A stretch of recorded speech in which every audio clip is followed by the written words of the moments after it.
right, and down in the middeck area just below their feet, suited up in their launch and entry suits, are mission specialists Christina Cook and Jeremy Hansen of the Canadian Space Agency.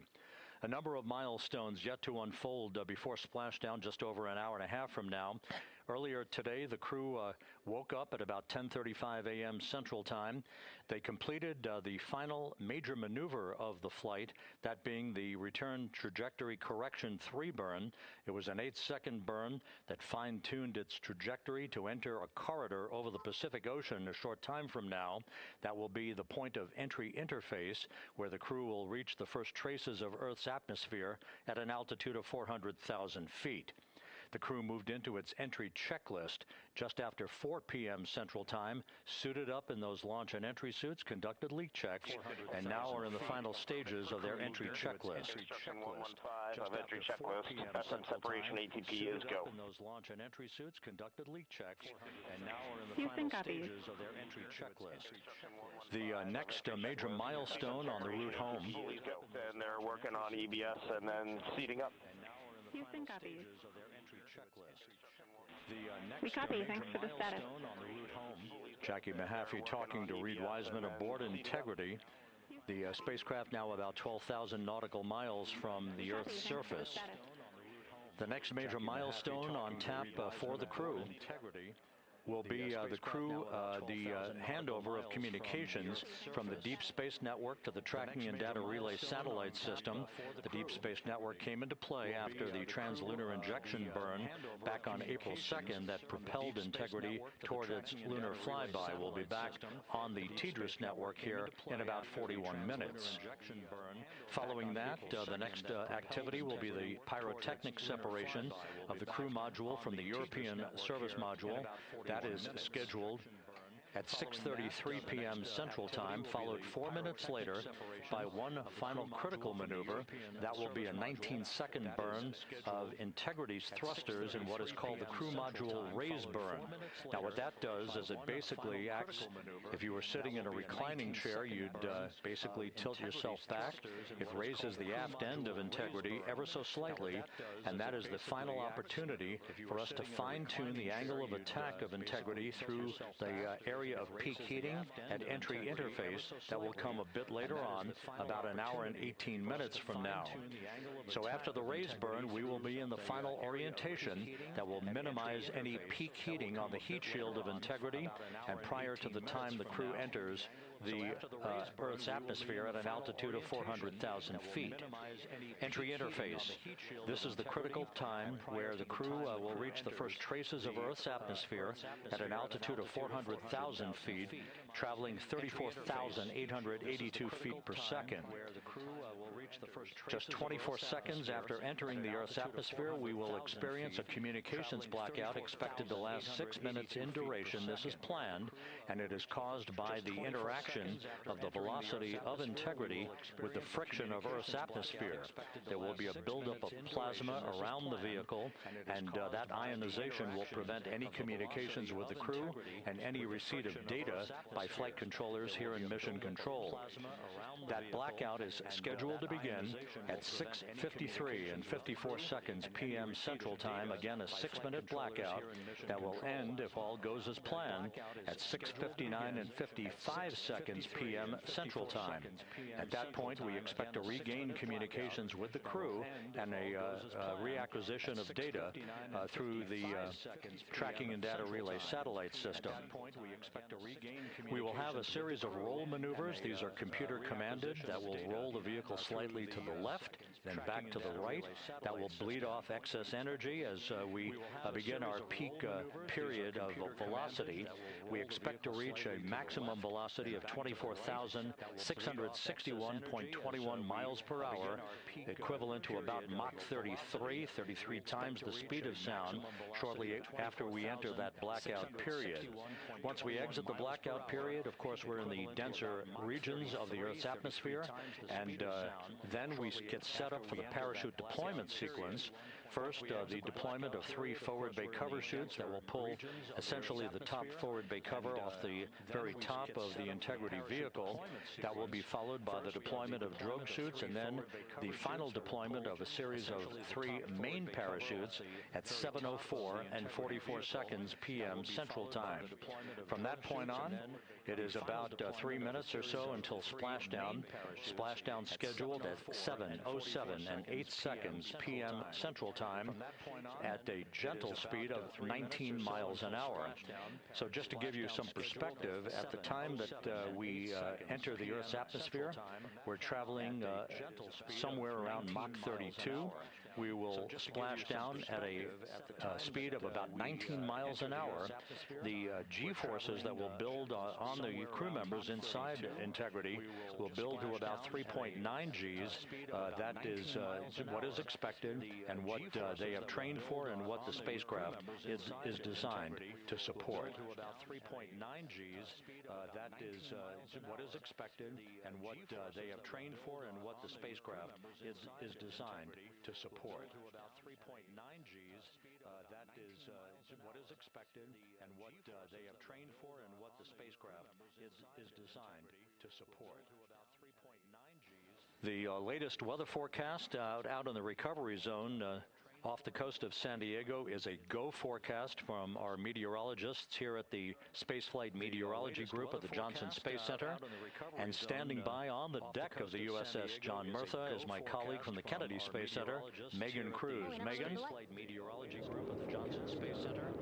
And standing by on the deck of the USS John Murtha is my colleague from the Kennedy Space Center. Hey there, Rob. Yeah, welcome to the bow of the USS John Murtha. This is where we will report out live updates from the ship as NASA and the U.S. military work to recover our Artemis II astronauts in just about an hour and a half. How exciting. Now, right now, as you can see, we are out in the Pacific Ocean. We are just west of San Diego. We're actually staged about 6.5 miles away from where we expect Orion to splash down. And then we will incrementally move closer. So at the time of splashdown, we'll be about 5 miles away, and then we will move to 3.2 miles away. At that point, we'll pause, make sure that all the debris that might be coming down with Orion, because basically some parts of like the parachute system, they're jettisoned off Orion during descent. So we'll just want to make sure that those all land in the water and that we are safe to move even closer. So we will make sure that we can move a little closer, and at that point we will move to a mile away from Orion. And at that point the ship will circle the capsule while NASA and Navy recovery forces work to get our astronauts out, and we should have great views of the bow from here. But also we have a ton of cameras all around the ship. For example, we actually have some cameras right to the left of me here on the bow. These are very strong, stabilized cameras. We can really get up close to make sure that we are sharing all the images we have available to you. We also will have some views from above. We actually have 5 planes providing live views of splashdown today. In fact, some of those aerial assets just took off from San Diego minutes ago. And then actually here on the flight deck, you see 4 helicopters, the 2 in the back. Those will take off in about 30 minutes from now, also with live cameras. So again, lots and lots of imagery that we hope to share with you today. And then those 2 helos in the front, those 2 will pluck the crew out of the water and fly them back to our ship. Now, the combined team here on the ship, more than 550 people, left San Diego 4 days ago, and since then I've watched different teams train every day, rehearse, final preps to make sure that they're ready for today. So to give us more of an update about how recovery is going on right now, why don't we turn over to Paul here, Paul Serpinski. He is the Assistant Artemis Recovery Director. Great to have you here, Paul. Great to be here. Thanks. Absolutely. So you just left the landing forces operations center here on the ship. How are we looking for recovery? Right now, it's looking great. When I left, they were just about to get into weather briefing with Mission Control Center in Houston. But listening to the loops this morning and everything that's been going on, the reentry trajectory correction burn, the return trajectory correction burn went great. They were right down the money, right on the money, right down the middle, where they should be coming back. Our forces here are teams out in the water. Our boats are launched or will be imminently.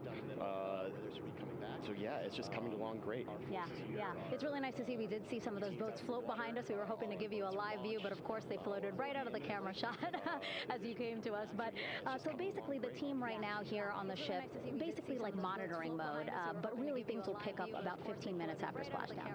Yeah, so a couple minutes before splashdown, things start happening really, really fast. Some events during the re-entry, they're maybe a second or two apart, and so it just takes a whole lot of effort and a lot of updates back and forth between us and Houston to try to keep track of everything that's happening, all in real time. And then after splashdown, that's when the recovery team really kicks into high gear. We have our boat teams, our boat crews going out, our divers, doing hazardous assessments as they get progressively closer to the capsule, making sure, it's safe for all of our people to go in, and it's also safe for the astronauts to come out, because really at the end of the day, that's what we're here for. We're going to make sure that the astronauts get home safe after their tremendous journey to the moon and back.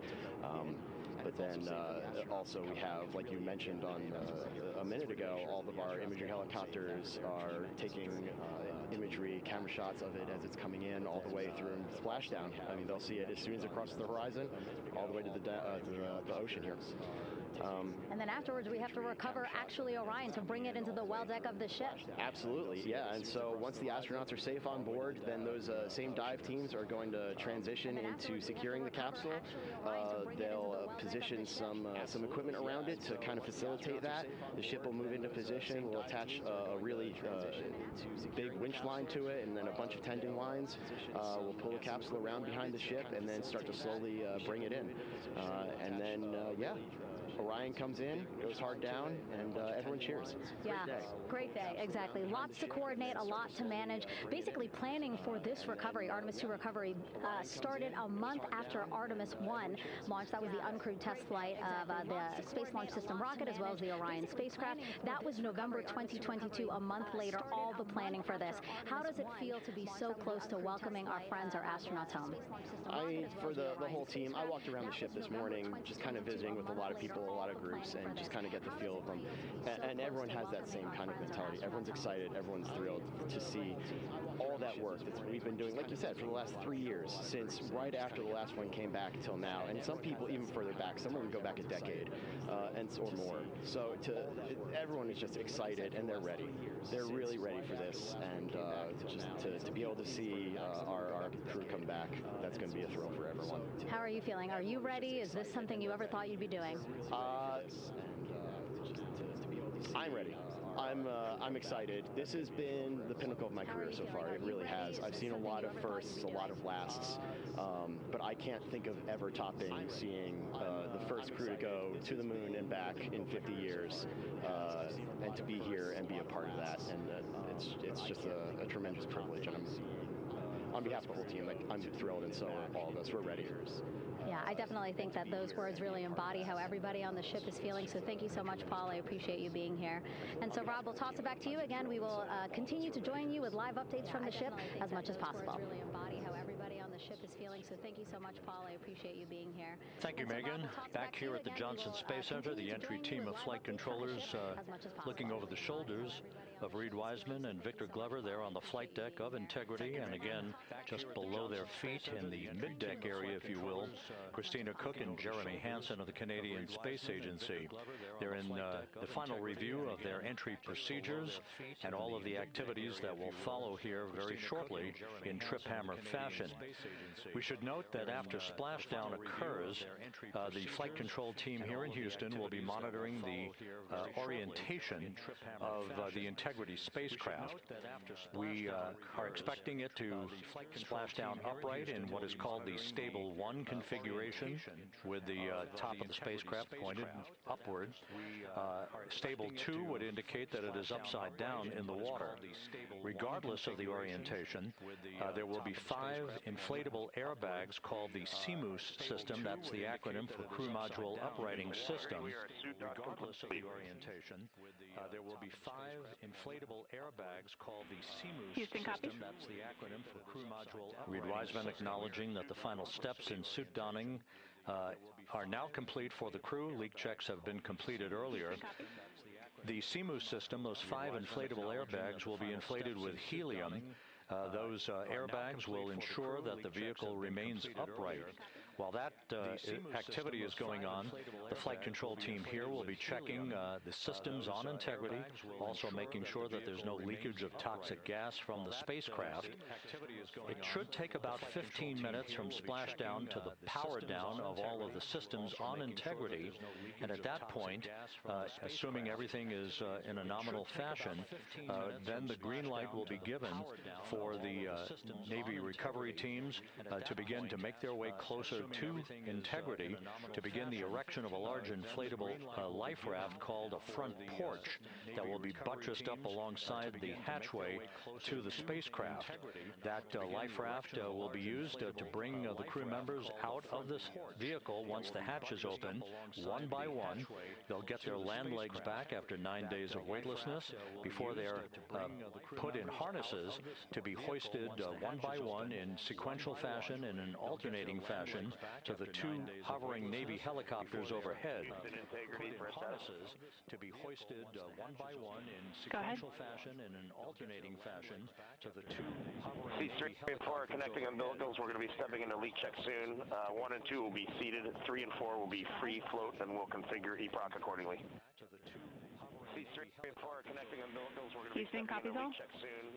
1 and 2 will be seated. 3 and 4 will be free float, and we'll configure. Reed Wiseman talking about the current procedures with the suiting of the crew members and subsequent leak checks, a final leak check for all 4 crew members. Everything is actually running a few minutes ahead of schedule.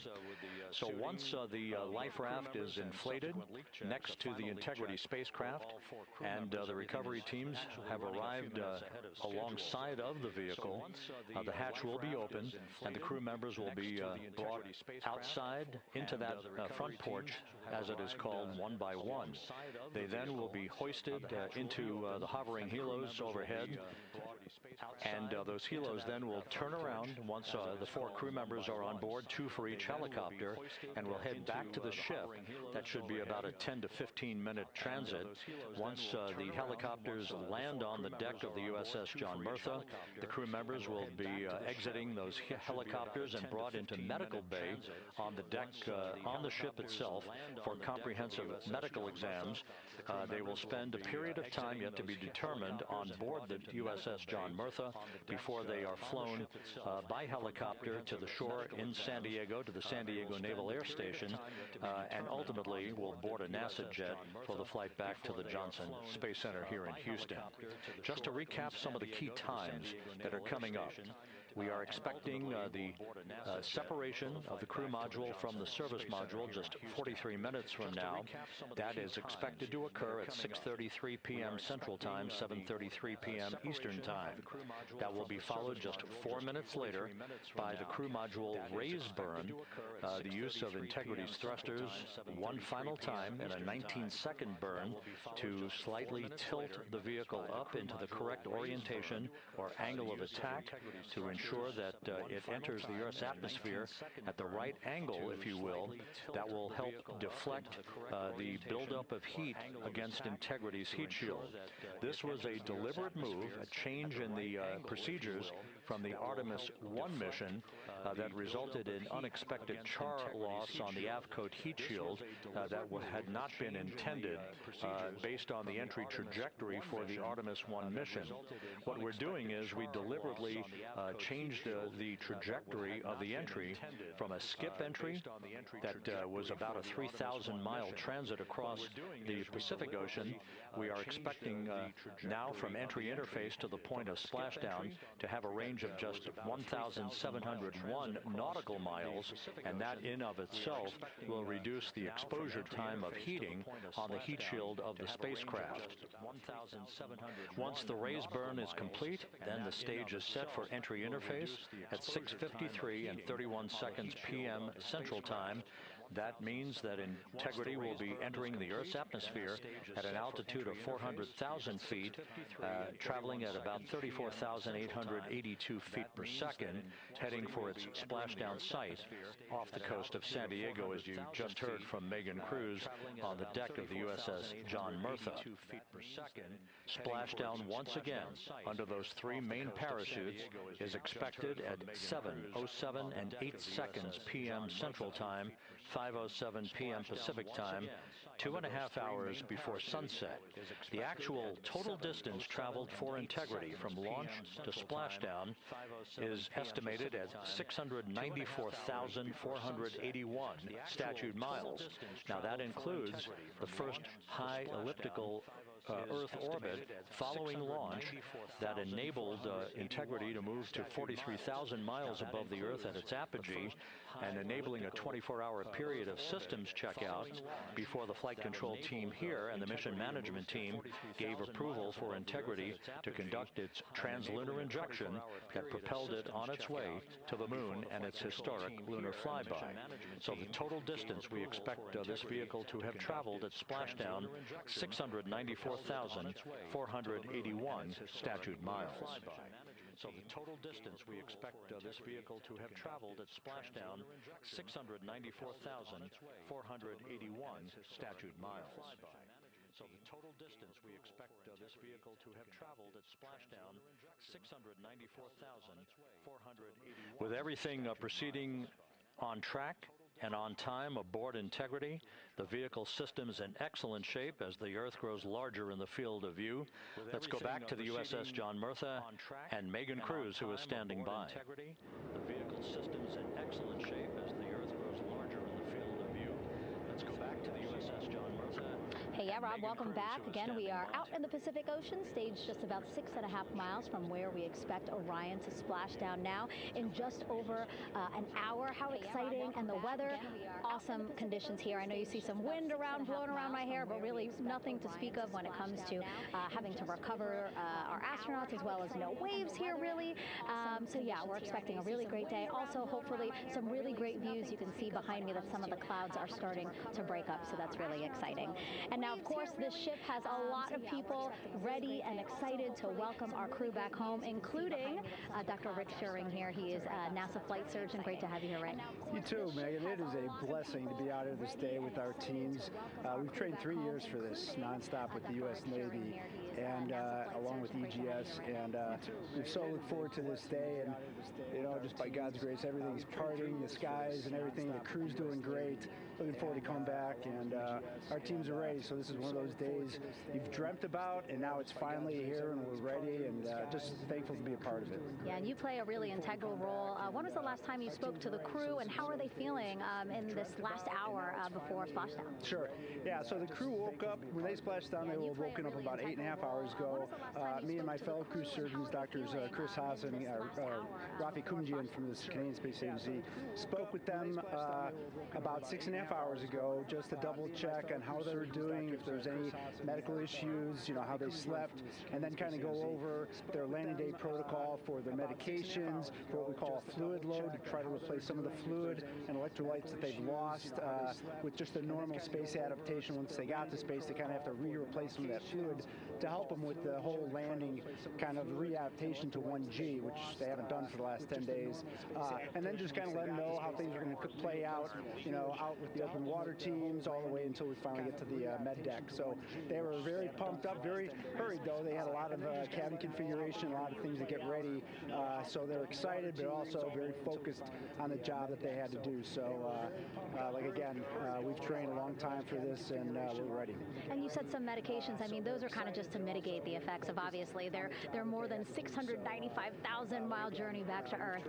It's just like anti-nausea medication, right? Yeah, exactly, Megan. The astronauts are very healthy, fortunately, and even when they come back in re-entry, you know, the human system is very kind of dynamic. It has to readapt very quickly, and one of the most common responses they get is just some stomach awareness, to some nausea, even to some vomiting. And you know, with our crews that land out in Karagana, the Soyuz crews or our SpaceX crews, you know, they all kind of experience the same thing.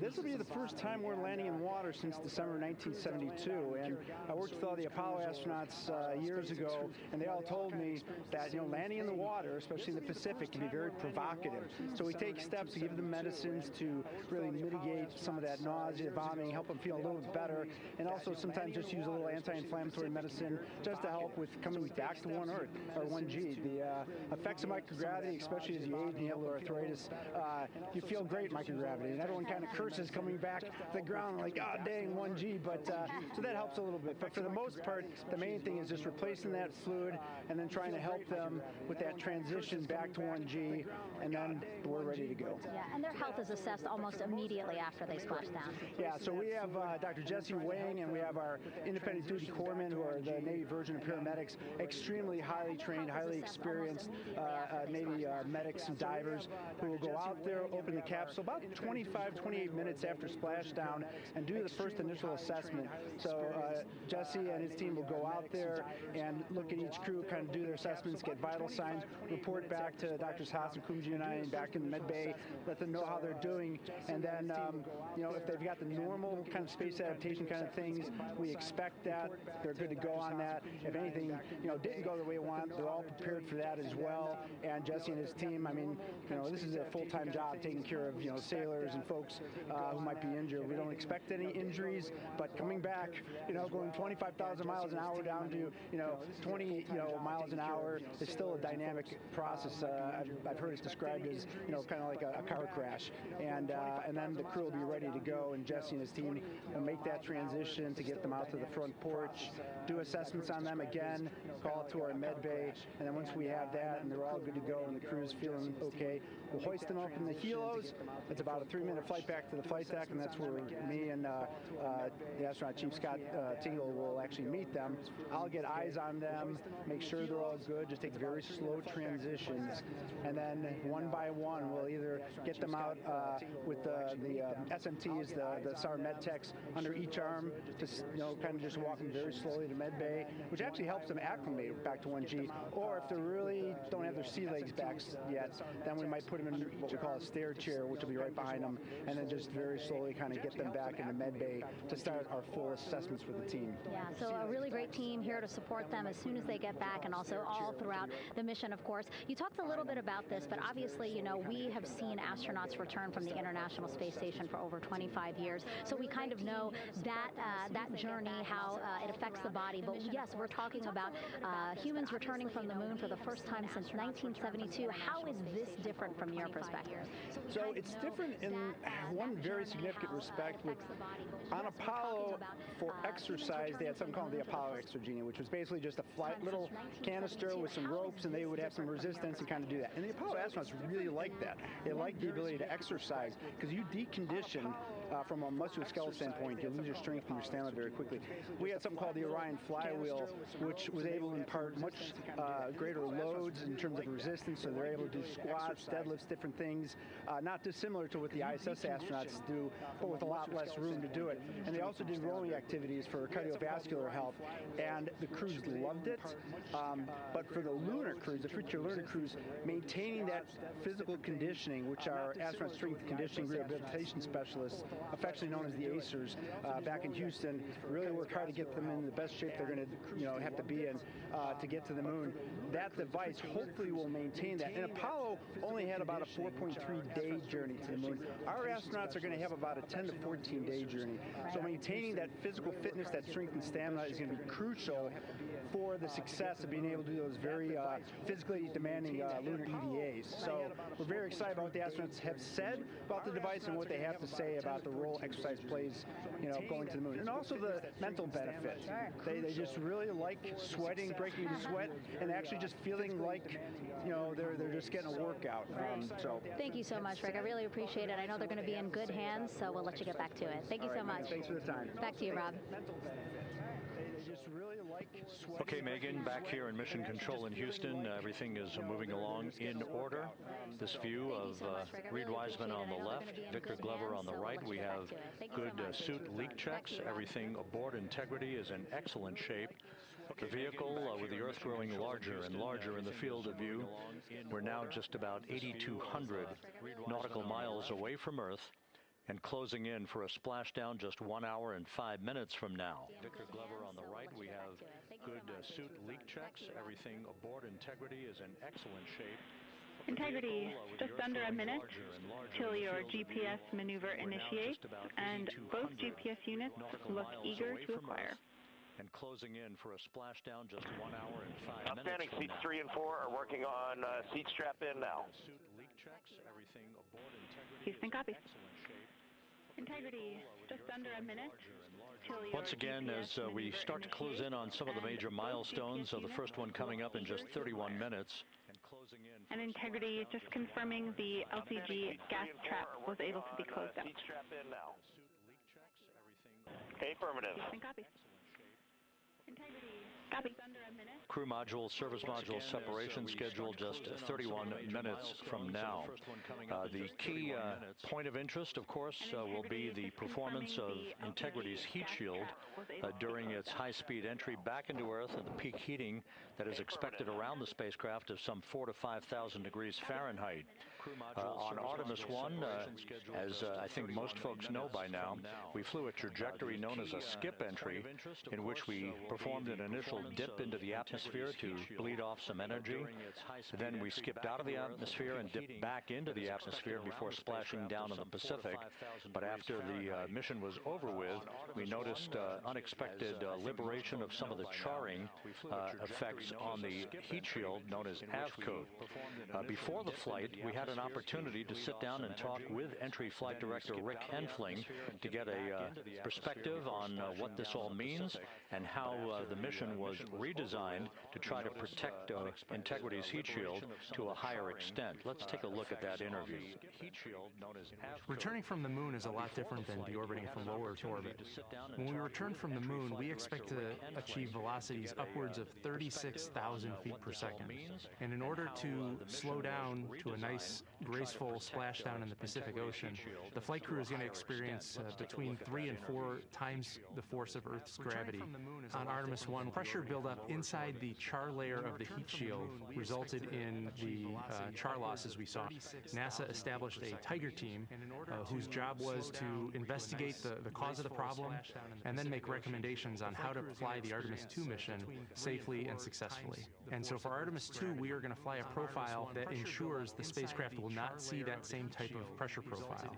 And so the char losses seen on Artemis II will not be like the ones that we saw on Artemis I.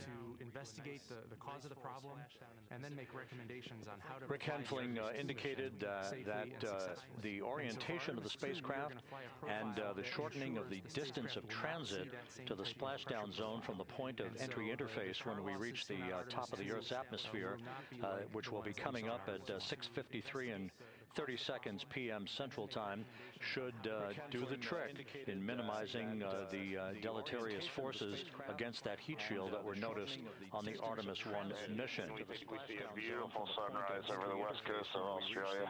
Top of the Earth's atmosphere, which will be coming up at 6:53 and 30 seconds p.m. Central Time, should do the trick in minimizing the Commander Reed Wiseman reveling in his final hour in space on this mission as Integrity is passing over the southwest coast of Australia now at an altitude of some 7,600 nautical miles.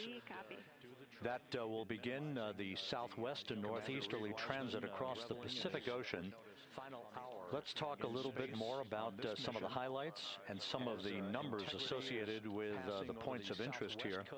We are 27 and a half minutes away from crew module, service module separation. That will be followed about 3.5 minutes later by the raised burn that we've discussed, a 19-second burn of Integrity's thrusters to fine-tune its angle of attack as it enters the Earth's atmosphere. Entry interface is scheduled 47.5 minutes from now. That's the point at which we will reach the top of the Earth's atmosphere, traveling about 34,882 feet per second at an altitude of 400,000 feet. Just 24 seconds seconds after entry interface, we will begin a blackout period of 6 minutes in duration at 6:53 and 54 seconds p.m. Central Time. Now, about 10 seconds after the blackout period begins, we are expected to reach peak speed, just 24 seconds after, which would be 24,661 miles an hour. That'll be about 103 miles an hour short of the velocity record set by the Apollo 10 astronauts, Tom Stafford, Gene Cernan, and John Young, when they returned from the moon on the Apollo 10 mission in 1969, which would be 24,660. That blackout period is expected to last 6 minutes in duration. At 6:54 and 52 seconds p.m. Central Time, we'll reach our peak heating period of about 4,000 to 5,000 degrees while we're in a communications blackout from Integrity and its astronauts. That blackout should end at 6:59 and 55 seconds p.m. Central Time, at which point we expect to regain communications with the crew. Capcom Jackie Mahaffey here in the flight control room will be talking to the crew, calling them, and will await a response from the crew as they come out of that blackout period. And at that point, their altitude will be just 157,000 feet above the Earth, traveling at 13,000 feet per second with a range to splashdown of just 147 nautical miles. And we'll await a response from the crew. From that point on, the next key series of events will be the deployment of a series of parachutes that we discussed before. First, the forward bay cover chute deploy that will pull the forward bay cover away from the top of Integrity, followed by drogue chute deploy, and then the main chute deploy that's expected at 7:04 and 44 seconds p.m. Central Time. That will begin the gentle descent of Integrity towards its splashdown at just a velocity of just 19 miles an hour, and that will begin the recovery operations that you just heard Megan Cruz discuss with her folks on the USS John Murtha. All of Integrity's systems in great shape. The crew is suited up. Leak checks complete as we stand by for the next major milestone, which will be the crew module service module separation just 24.5 minutes from now. With her folks on the USS John Murtha. All of Integrity's systems in great shape. The crew is suited up. Leak checks complete as we stand by for the next major milestone, which will be the crew module service module. All of the activities from the start of entry interface to the point of splashdown will be quite rapid fire. Just 13.5 minutes from the point at which we begin descent into the Earth's atmosphere till splashdown. And just to show you, as Rick Shearing, the flight surgeon, alluded to in his interview with Megan Cruz, all of this happens to decelerate the vehicle from traveling around Mach 33 to just 19 miles an hour at splashdown. All of that happening in just 13.5 minutes. And just to show you, but the vehicle and the parachutes are all designed to support all of that, so we'll be standing by to report all that to you in sequential fashion as these milestones are ticked off and as we hear from the crew during its entry back into the Earth's atmosphere and ultimately when they emerge from the blackout period, and at that point we'll be just minutes away from splashdown. So we'll be standing by to report all that to you in sequential fashion as these milestones are. So with all of those preparations ongoing, we can return here briefly for another report from the USS John P. Murtha and Megan Cruz. Megan? We'll be just minutes away from splashdown. So we'll be standing by to report all that to you in sequential fashion as these milestones are. So with all of those preparations and we'll regain that communication with the USS John P. Murtha just momentarily. The USS John P. Murtha and Megan Cruz. Megan? In the meantime, everything is on track aboard Integrity, the flight control team here in Houston, led by Entry Flight Director Rick Henfling. The voice you will hear talking to the crew is that of Jackie Mahaffey. She will be reporting everything to the crew and receiving their reports as they enter the Earth's atmosphere for their 13.5-minute plunge back into the atmosphere for splashdown off the coast of San Diego. Now we have the ship back with us and Megan Cruz aboard the USS John P. Murtha. Megan? 11 balloon, right? She will be reporting everything to the crew and receiving their reports as they enter the Earth's atmosphere. Hey, Rob, yeah, the excitement is really building here on the ship. I'm watching right now one of the weather balloons being lofted up from the ship.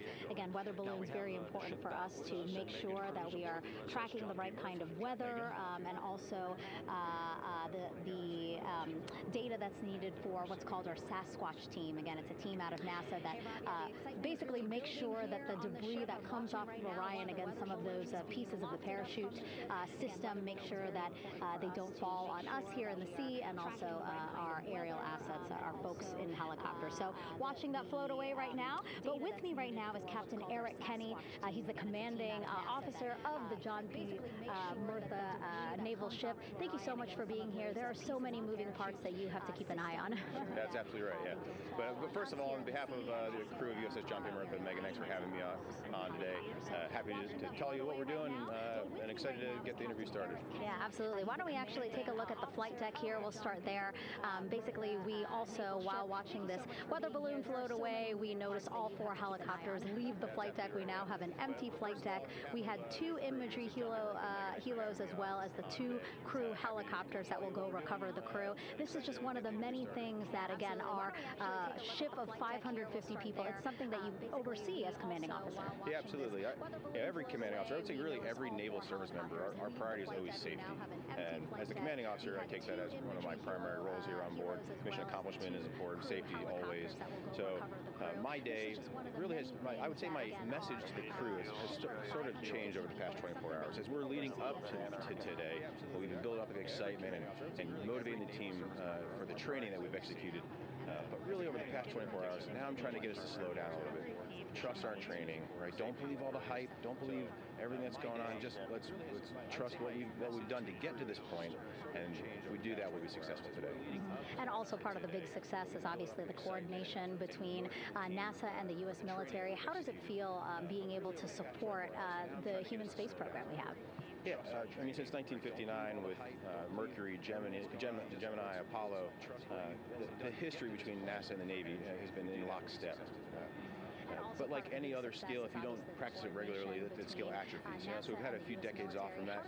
But, over the past 4 or 5 years, really with this ship over the past year, we've constantly trained and working for this moment right here. Building up the hype, but to get to this point today, to be able to trust in all the training we've done.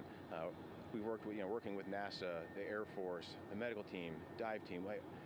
You want to talk about high-performance organizations coming together, working in unison? We are seeing that here on board the USS John P. Murtha, and I can't be more proud of all the work everyone's doing. Yeah, you had some great words this morning saying just that, again, that it's really nice to see everybody working together and so excited. I mean, you just became the commanding officer of this ship back in February. How does it personally feel for you to be a part of this historic moment today? Yeah, I mean, first and foremost, I'd say any opportunity to command any warship in the United States Navy is a tremendous honor. Is a pinnacle of any naval officer's career. That being said, as my change of command was approaching, and I realized that Artemis was going to be in the window here, to say that I'm humbled and honored to be here is an understatement. What really just excites me is the opportunity to see this crew, who has been training so hard over the past year plus, come together. It is what inspires me. Listening to NASA and the ownership and pride they take. They make my crew better. I think we're making NASA better together. That synergy is something that I'm happy to see and hopefully take forward with me in my career. Yeah, it's all about partnerships. We couldn't do it without you, and we couldn't have gotten to the moon without our international partners as well. So thank you so much, Captain. It was really great to have you here today. Thanks, Megan. Awesome. All right, Rob, back to you. Thank you, Megan. Back here in Mission Control in Houston. We just had a quick view of the crew. We'll get that view back, and there they are again. Here in Mission Control, the entry team of flight controllers led by Rick Henfling and Jackie Mahaffey serving as the spacecraft communicator. We have just handed over communications links from the Deep Space Network that we communicated with the crew through from the time of the translunar injection burn back on April 2nd. We've just handed back to the tracking and data relay satellite system as we prepare for the crew module service module separation that will take place just 17 minutes from now.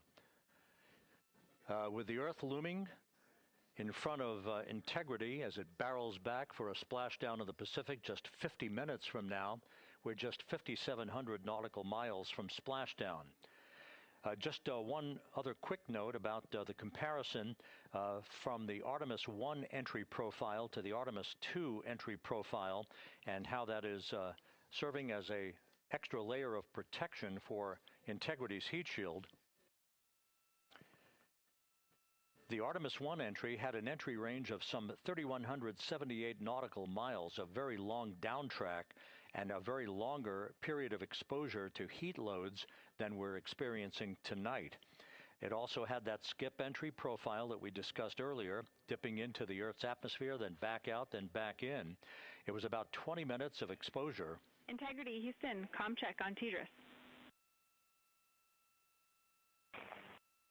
Jackie, we have it loud and clear on TDRS. We have you the same. And there's one of the weather balloons being deployed from the USS John P. Murtha.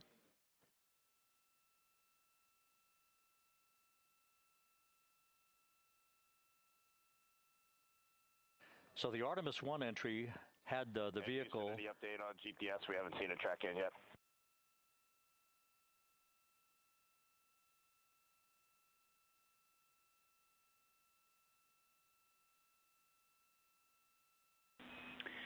Reed, we are watching. We are starting to get into the window where they may start acquiring, so should be within the next 10 minutes. Okay, sounds good. We're holding at step 17 and getting ready for CM-RCS hot fire.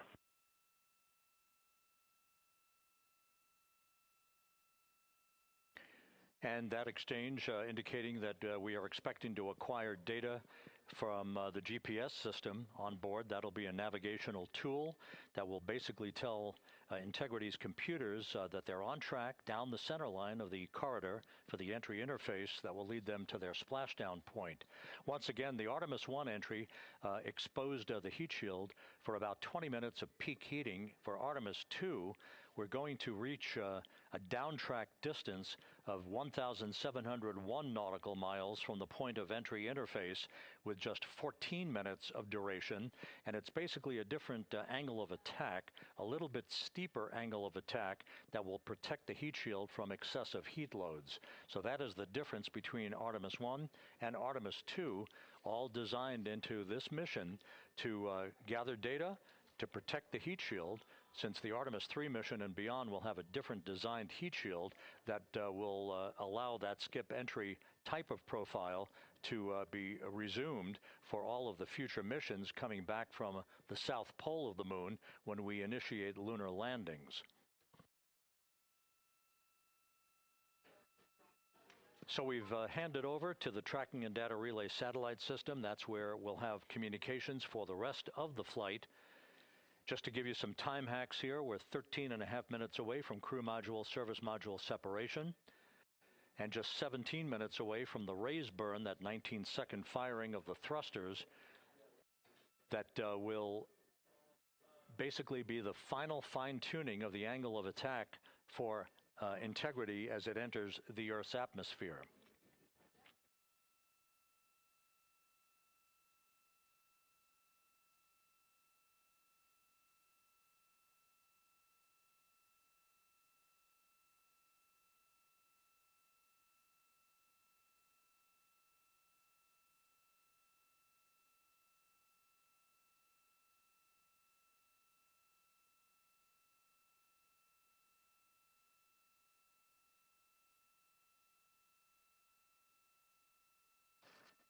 And once again, a dueling box view of some of the assets that are involved in recovery operations today.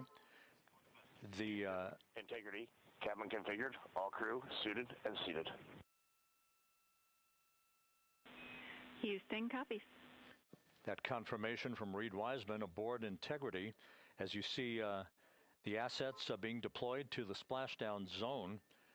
At the time of splashdown, we expect the John P. Murtha to be about 5 miles away from Integrity, keeping a safe distance until we are sure that the vehicle is in the water and upright, and that it is in a good configuration system-wide for the recovery teams to begin to approach the vehicle to erect that inflatable raft. 2 minutes to CM RCS warm-up hot fire. We're ready. That call from spacecraft communicator Jackie Mahaffey indicating that we're 2 minutes away from a quick burst of the reaction control system. Thrusters, that will be a hot fire test prior to the separation of the crew module from the service module. The European service module has performed flawlessly throughout this flight. Everything, all the burns that had been prescribed for that service module have been executed on time and without a problem. There is the European flight control room that has overseen the manufacturing, the design of the European service module. They deserve quite a bit of credit on this mission for not only propelling the Integrity and its astronauts toward the moon, but also conducting the fine-tuning of its trajectory to bring it to this point where we are dead spot on down the middle of the corridor trajectory-wise to bring Integrity down for its splashdown in the Pacific just 44 minutes from now.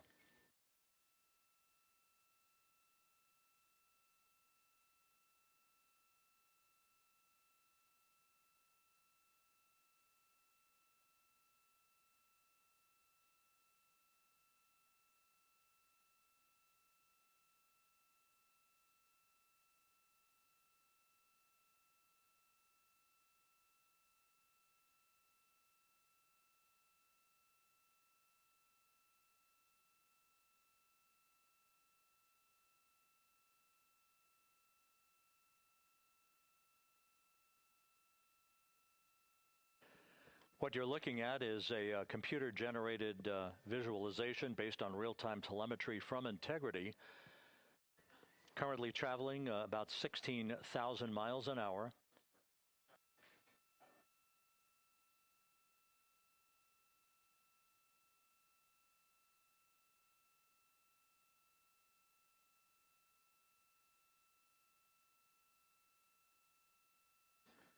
Integrity traveling about 16,000 miles an hour. For the prop cautions, we're taking a look. Copy that. Now just about 5,100 miles from Earth. Splashdown scheduled 43 minutes from now. We're just 9.5 minutes away from the crew module service module separation.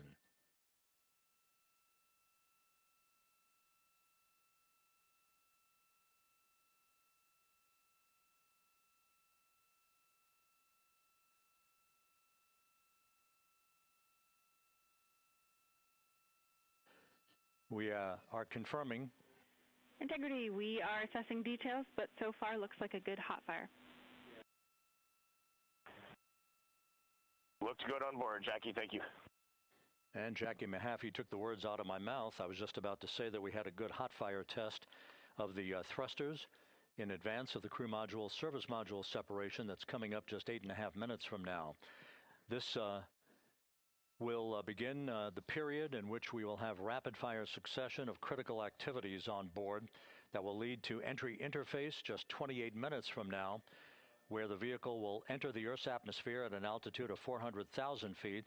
The time of entry interface, 6:53 and 30 seconds p.m. Central Time.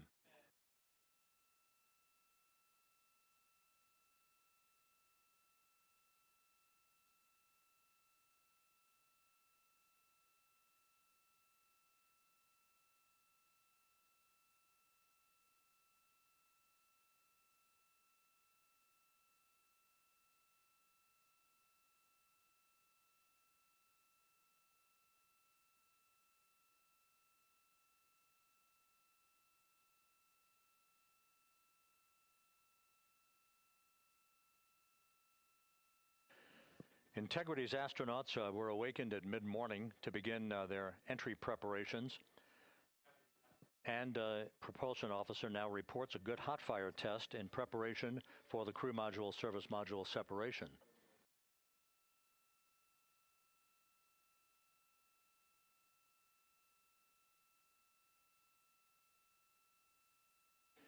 We're now inside 41 minutes until splashdown. Integrity Houston, we have confirmed a good CMRCS hot fire. And although we are not seeing GPS acquired yet, you can skip the troubleshooting steps in 157 for now. Integrity copies.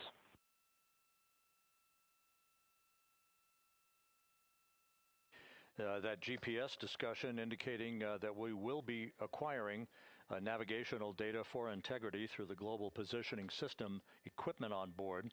We just don't have it yet, but we will. All of Integrity's systems are in great shape to support its high-speed entry into the Earth's atmosphere.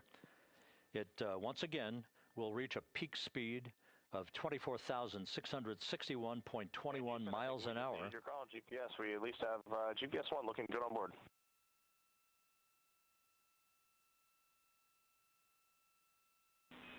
We are confirming.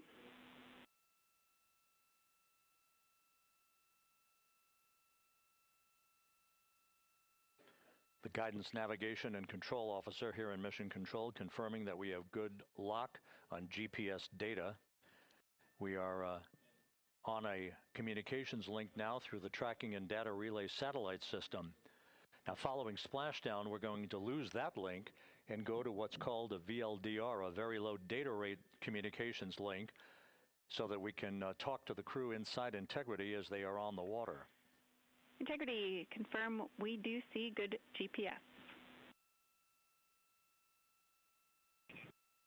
We do too, especially GPS 1 is accepting in nav channels 1 and 3.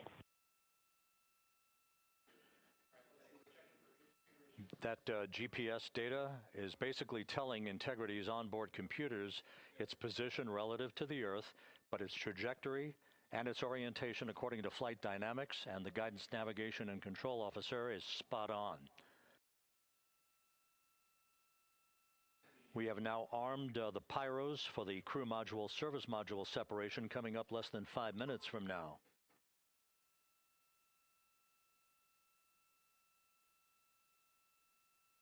Once again, just 10 seconds after entry interface, we will see Integrity reaching its peak speed of 24,661.21 miles per hour.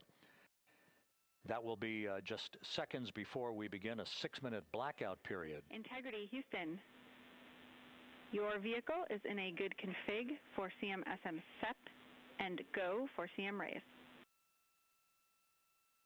Houston, we see the same on board and copy go for CM raise.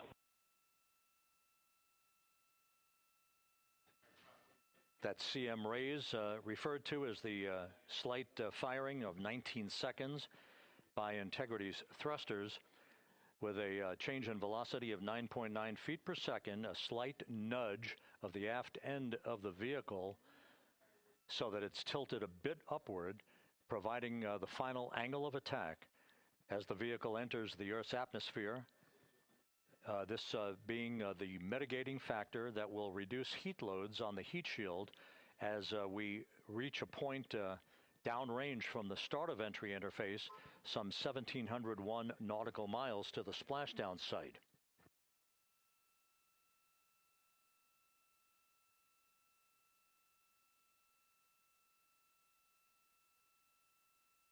Integrity systems in excellent shape. We are currently 3,300 nautical miles left in this mission. Splashdown scheduled 36 minutes, 39 seconds from now.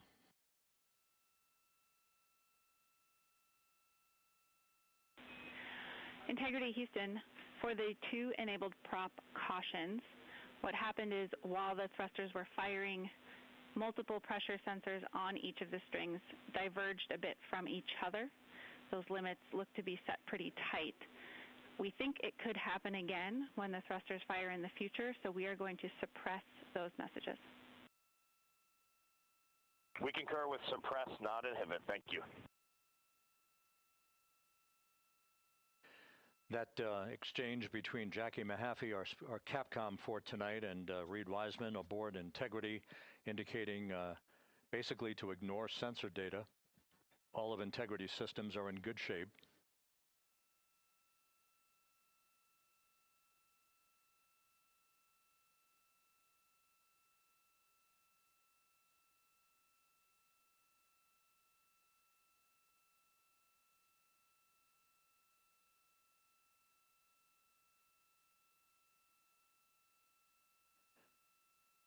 Now, coming up on about 90 seconds till the crew module, service module separation.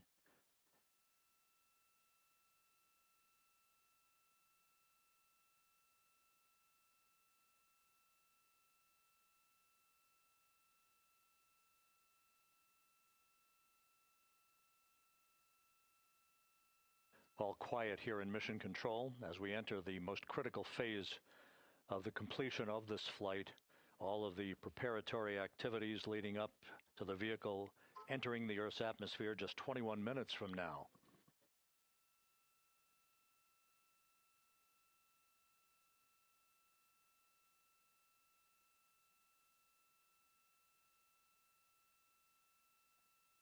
Coming up on 1 minute. Mark 1 minute till crew module, service module separation.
And we have confirmation of crew module, service module separation, and a great view, albeit momentarily.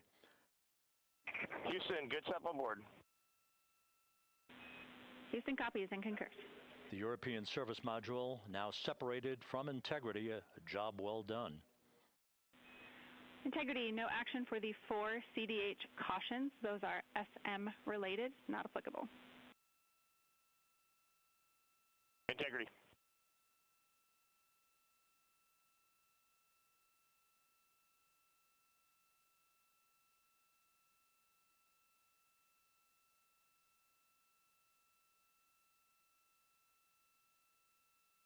So, with Integrity now flying free on its own for the remaining 32 minutes of this mission.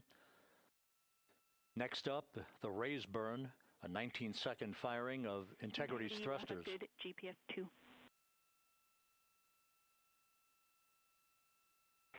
Integrity copies, good GPS 2. Coming up on the 2-minute mark until the raise burn. Again, this is the final tweaking of the orientation of Integrity to put it in the right angle, if you will, the angle of attack that it will fly in during its entrance into the Earth's atmosphere. Entry interface now just 18 minutes, 25 seconds away.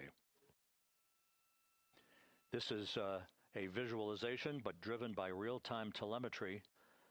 This is the maneuvering of Integrity to the raise burn orientation. Just 2,800 miles from Earth.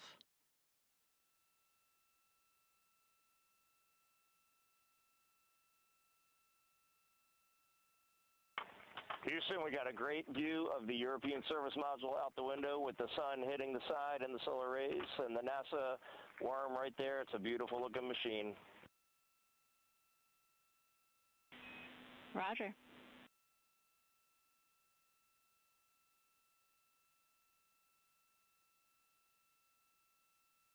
And we have completed the maneuver to the raise burn orientation, 1 minute away from the raise burn.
And the crew module raise burn is underway, a 19-second firing of the thrusters, and we have a completion of the burn.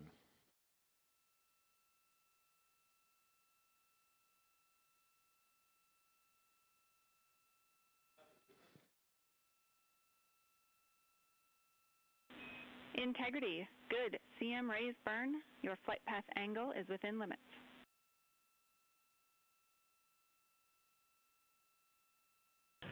Integrity copies. Looks good on board, Jackie. So the final maneuver is now complete. Our trajectory for a splashdown in the Pacific 29 minutes from now is set and will not be amended any further. And we have the right angle of attack to mitigate any excessive heat loads on the vehicle during entry interface. Integrity Houston, a heads up about comm coverage. When you perform the 180 roll, for the first minute or so in that attitude, we expect about a minute LOS. We copy.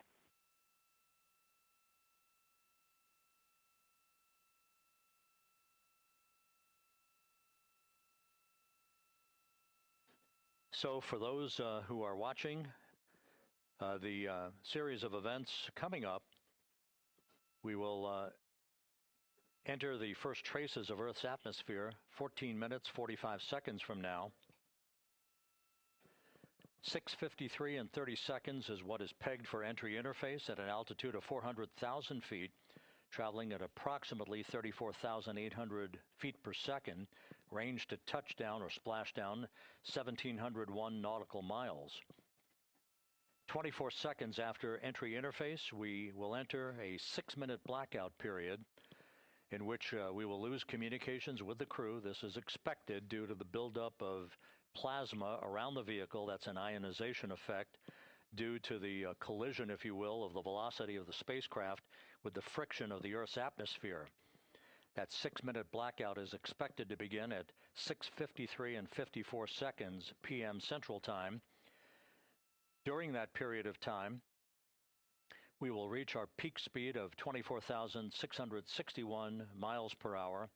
That comes just short, based on unofficial data from the flight dynamics officer right now, will come just short of the velocity record set by Apollo 10 of 24,791 miles per hour in 1969. We expect peak heating on the vehicle at 6:54 and 52 seconds p.m. Central Time, a minute and 22 seconds into entry interface. At that point, we will be just 204,000 feet above the Earth, traveling at 33,000 feet per second. The blackout period is expected to last 6 minutes. We expect that blackout period to end at 6:59 and 55 seconds p.m. Central Time. From the end of the blackout period until splashdown, it is just 7 minutes, at which point we'll start deploying the series of parachutes to slow integrity down to an ultimate splashdown velocity of just 19 miles an hour. We see the same, waiting for the 180 rolls.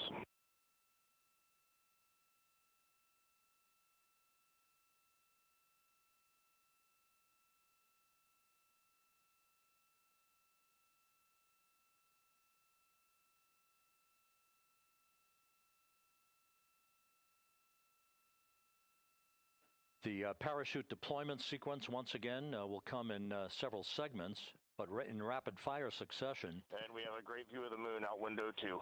Looks a little smaller than yesterday. Guess we'll have to go back.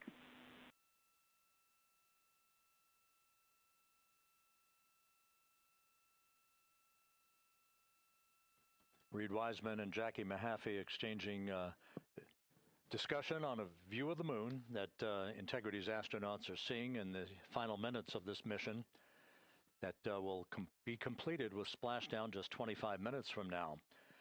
3 forward bay cover parachutes will be used to pull the forward bay cover off the top of the vehicle. Then 2 drogue parachutes will be deployed to slow and stabilize the crew module during its descent, followed by 3 pilot parachutes that will lift and deploy the main parachutes from the forward bay. The final sequence will have 3 main parachutes deployed. These will be 116 feet in diameter, each main parachute approximately 265 feet long when reefed. The parachutes will ultimately slow Integrity down from its peak speed of almost 33 times the speed of sound to a gentle 19 miles an hour at splashdown.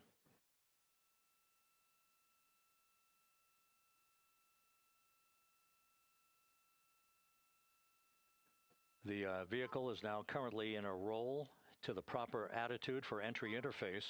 Our trajectory is right on according to flight dynamics.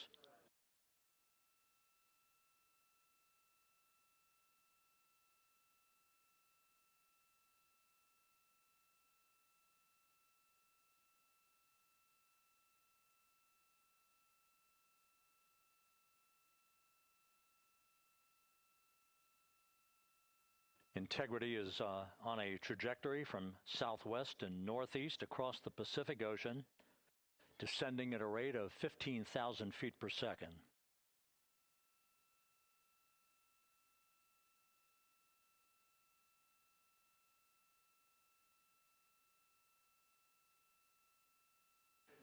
Range to touchdown 4,300 nautical miles, all the systems in excellent shape.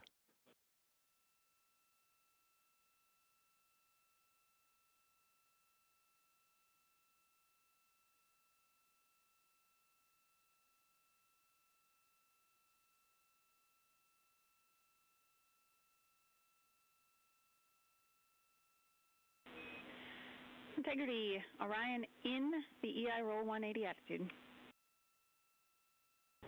Looks good on board, Jackie.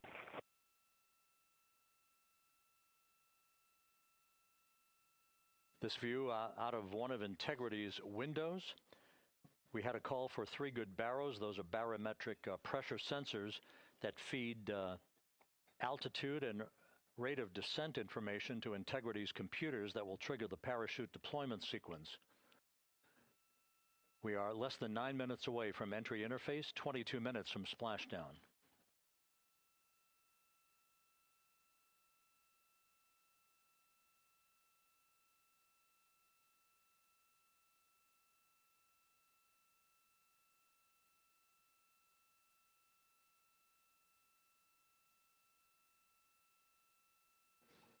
You can see the reflection of one of the crew members in the window.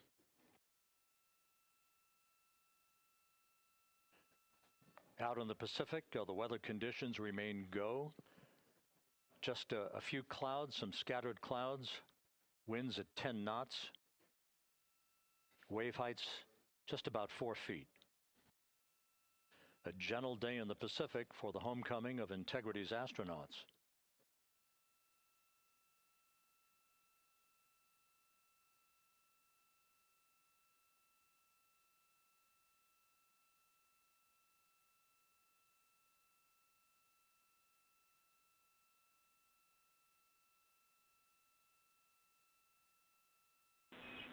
Integrity back in EI attitude.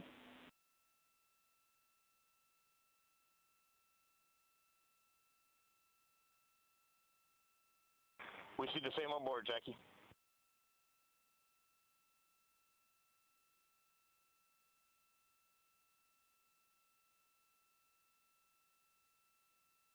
Houston, purge is complete. Crew and vehicle are configured for entry.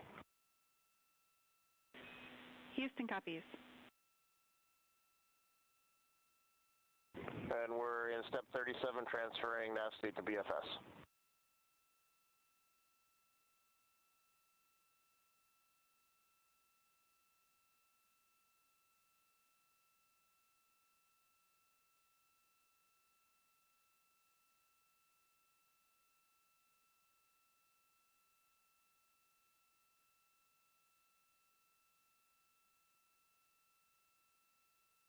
And Houston, in instruction 509, we are not below 0.2.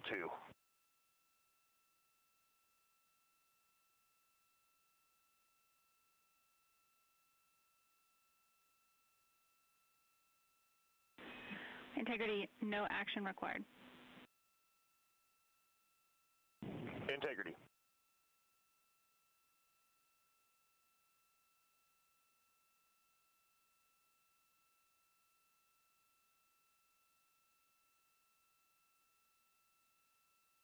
Now 6 minutes away from entry interface, we will hit the first traces of Earth's atmosphere at an altitude of 400,000 feet, traveling about 34,882 feet per second. Ranged splashdown at that point will be 1,701 nautical miles.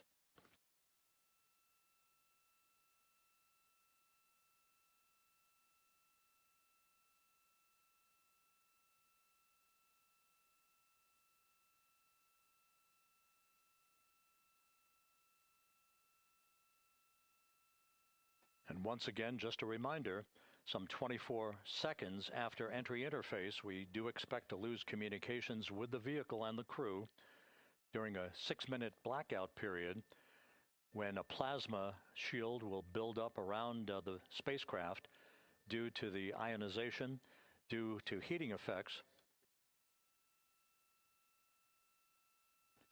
And Flight Dynamics has just confirmed we will have a blackout period of exactly 6 minutes in duration.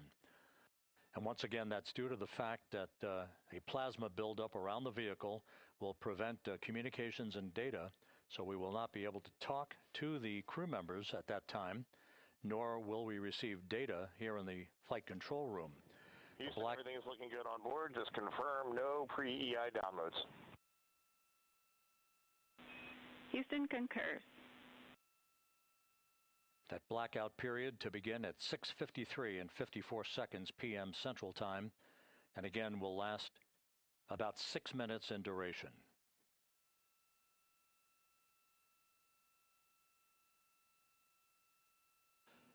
We're 4 minutes away from entry interface.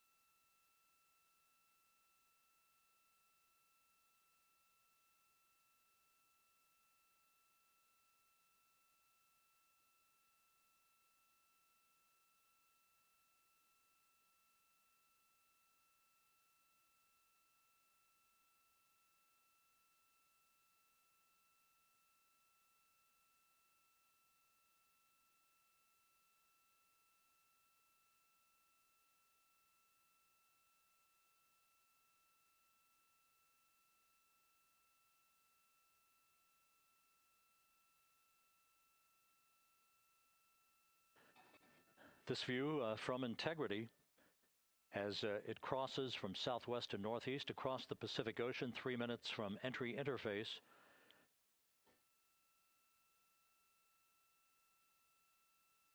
"16.5 minutes till splashdown.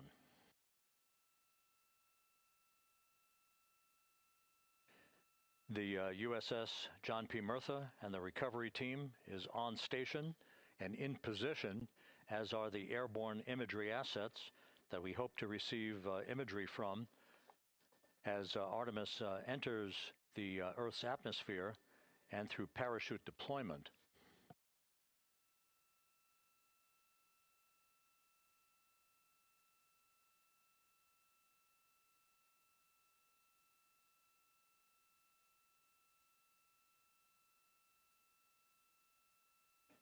All of Integrity's systems are in great shape. The crew is ready to complete its mission just 15.5 minutes from now. All of the activities today have gone off in perfect fashion. No issues with the vehicle, no issues with the crew. And the weather at the splashdown site is go.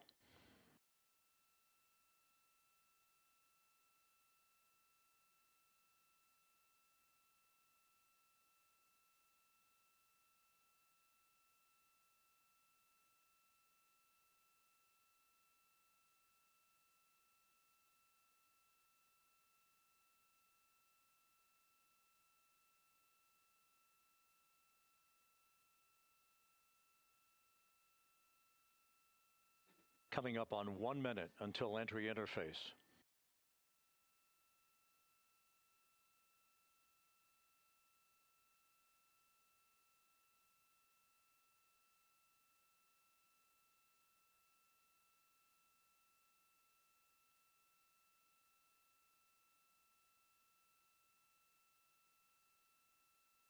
Mark 1 minute until entry interface.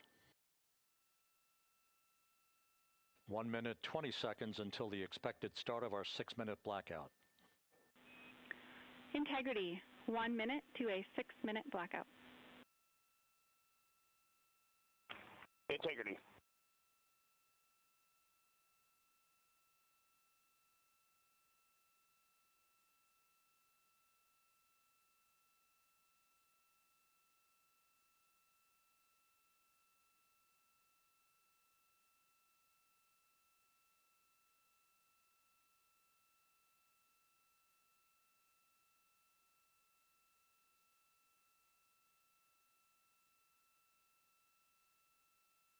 Ten seconds till entry interface.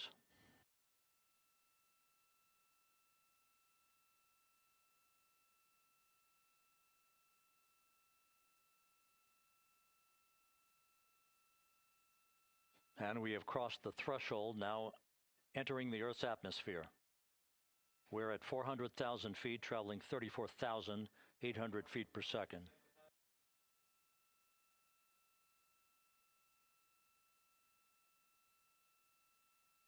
Time to splash down, 13 minutes, 10 seconds.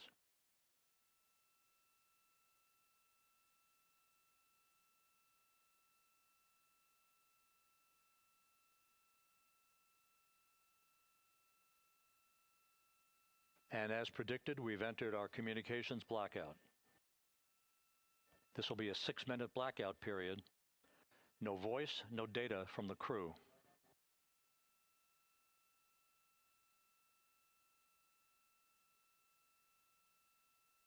We're 30 seconds away from the anticipated point of peak heating on the vehicle, where temperatures will rise to about 4,000 to 5,000 degrees Fahrenheit. This is the true test of our trajectory.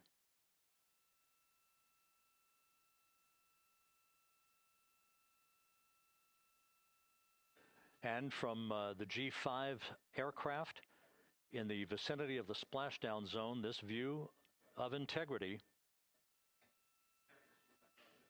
So that pinpoint of light shows the vehicle as it enters the period of peak heating in the Earth's atmosphere, the first tug of gravity being felt by Integrity's astronauts since their launch back on April 1st.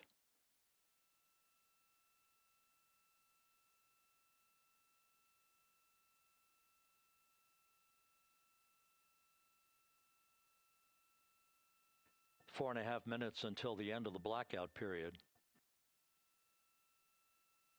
Time to splash down, 11 minutes, 33 seconds.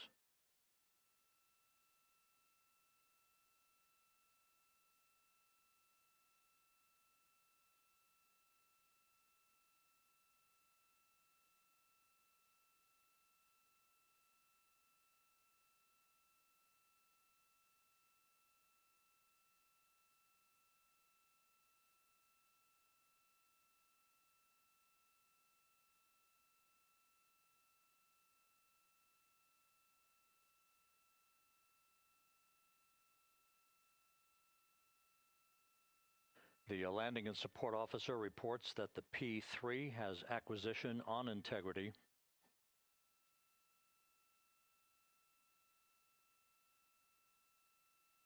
3.5 minutes left in this blackout period. This is a visualization of the plasma buildup around the spacecraft and the repelling of that heat on Integrity's heat shield.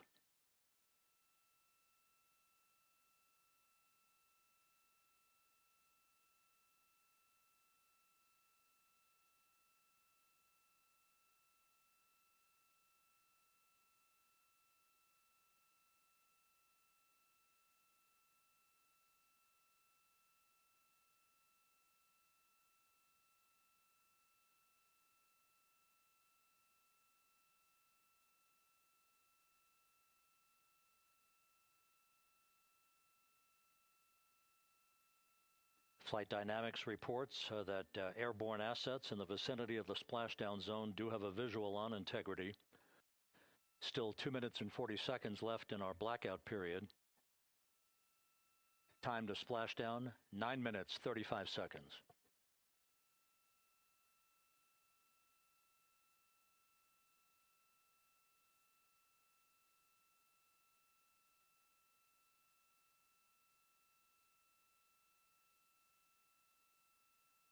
Multiple airborne assets as part of the recovery team all have visuals on Integrity.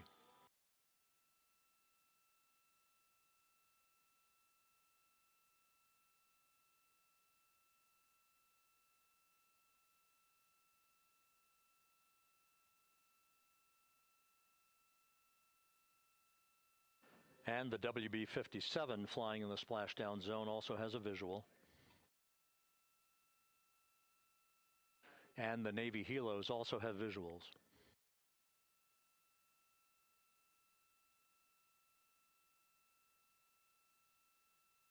We're still in the blackout period. Still do not have communications from the crew.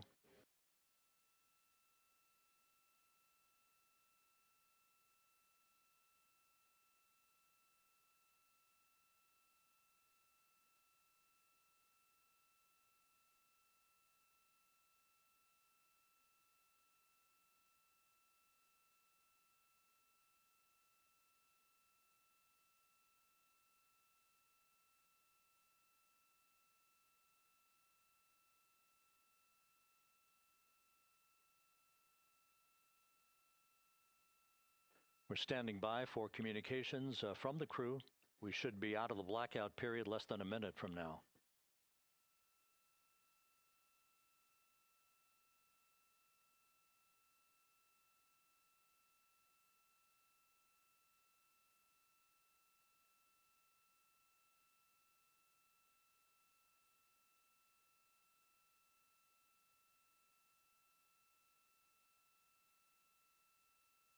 We are now processing data from Integrity.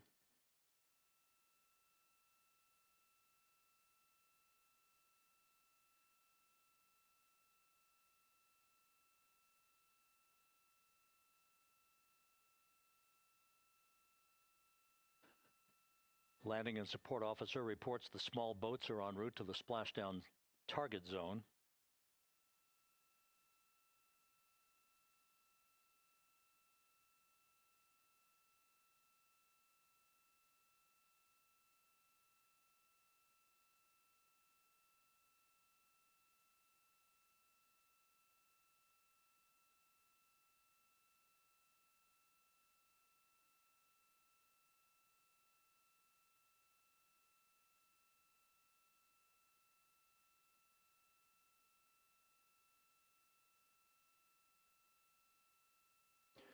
Passing through 150,000 feet, our trajectory is perfect. We're getting intermittent views of Integrity. Still waiting to establish voice communication.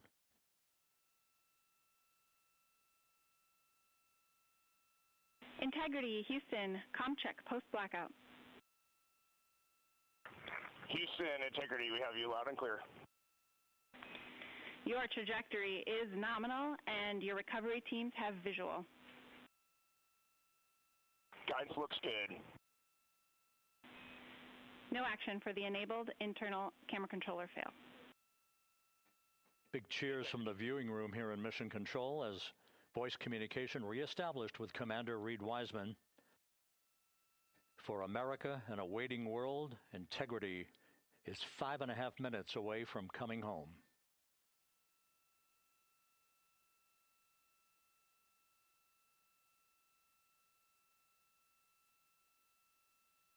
Passing 100,000 feet now. Range to splashdown 19 nautical miles.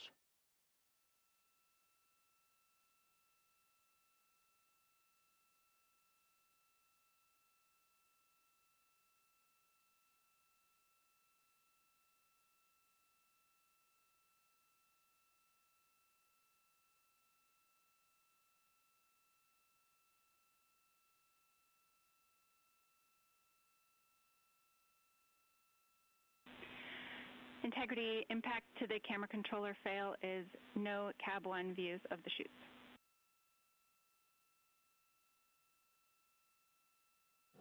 Integrity. We're processing good data through the GPS system. A good view of Integrity, time to splashdown 4.5 minutes.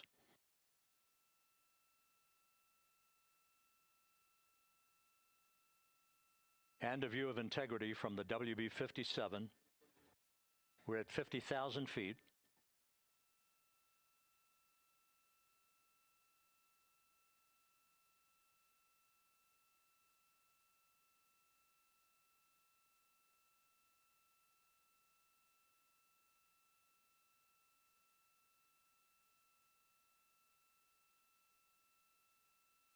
The pyros are armed for forward bay covered jettison.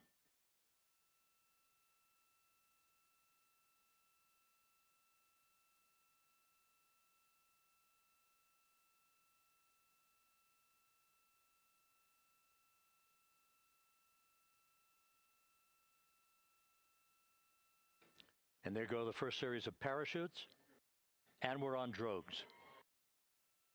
And Houston, we're visual 2 drogues out the window. 2 good drogue chutes. Next up. We copy, we see them. Next up, the deployment of pilot parachutes that will pull the main chutes out. Time to splash down 3 minutes and 10 seconds.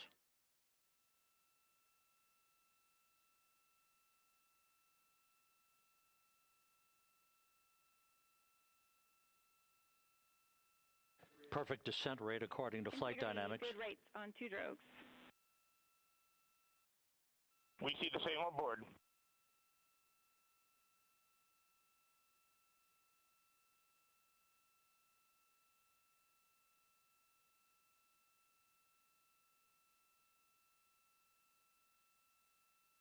Passing through 10,000 feet, still on drogues.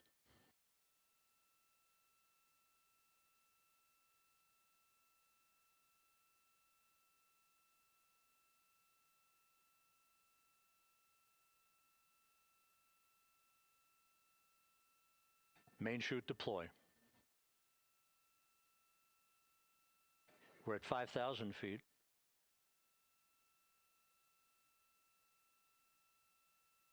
Search and recovery beacon has been activated on Integrity. And we have 3 good main chutes. Good 3 main chutes, good reefing, good descent rate. Good rates, and we see 3 good-looking parachutes.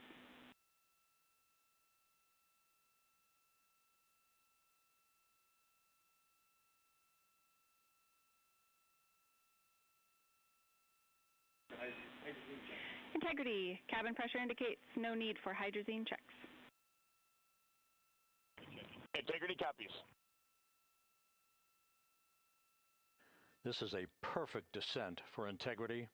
Its crew sounding hale and hearty on board. Time to splash down 1 minute, 15 seconds.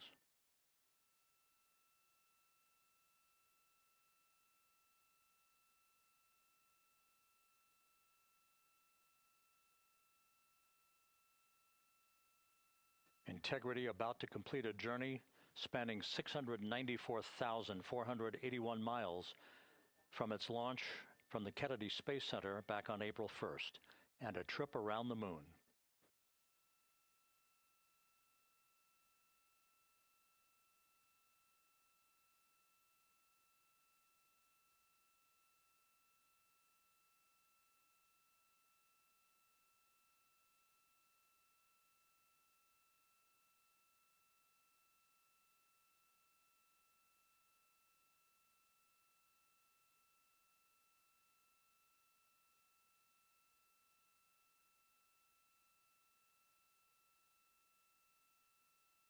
passing through 1,000 feet.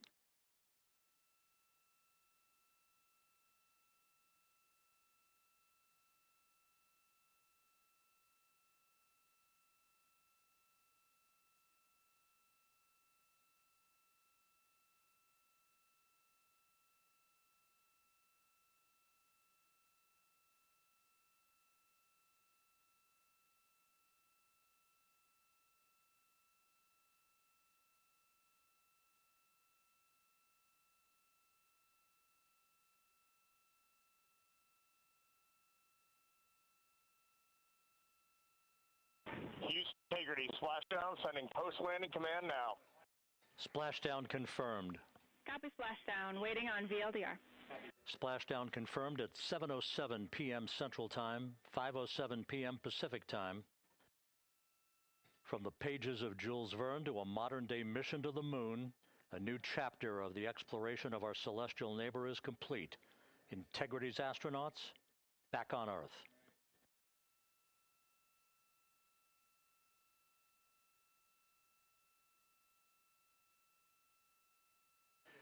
And the landing and support officer reports the vehicle is stable 1.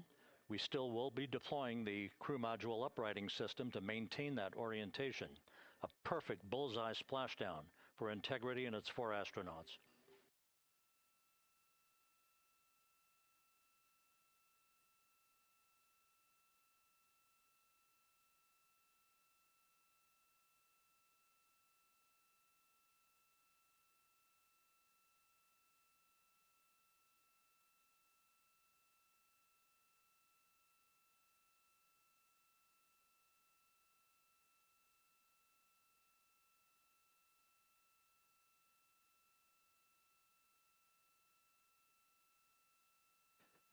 The unofficial splashdown time, 7:07 and 47 seconds p.m. Central Time. We'll get that refined for you. That would put the end of the mission at a mission elapsed time of 9 days, 1 hour, 31 minutes, 35 seconds.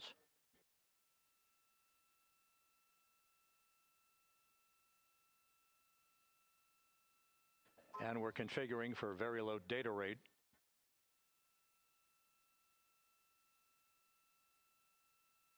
Once again, splashdown occurring in the Pacific, southwest of San Diego at 7:07 and 47 seconds p.m. Integrity Houston, comm check on VLDR.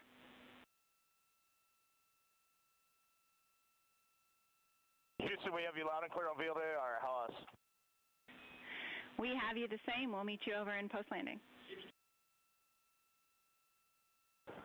Perfect communications established. A journey. We are stable 1, 4 green crew members. Houston copies all. Reed Wiseman reporting 4 green crew members. That is not their complexion. That is the fact that they're in great condition. That's what that means. So stable 1, upright. The crew module uprighting system is being deployed. The 5 airbags being inflated through helium to maintain the upright configuration for the vehicle. This was a textbook entry and a textbook touchdown for Integrity. Reed Wiseman, Victor Glover, Christina Cook, and Jeremy Hansen back on Earth after a journey around the moon.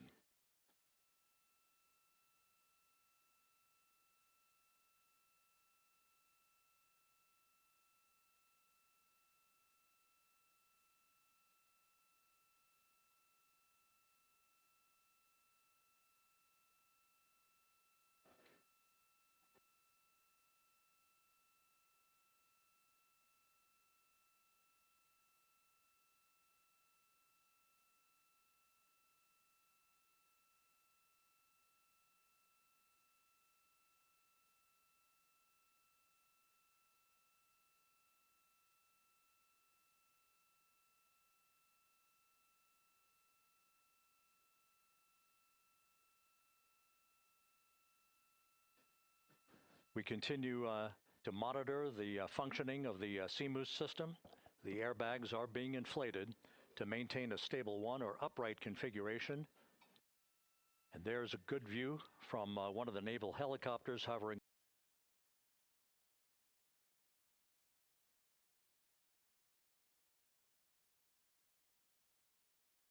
overhead. Reed Wiseman reporting 4 green crew members, meaning they're all in excellent shape.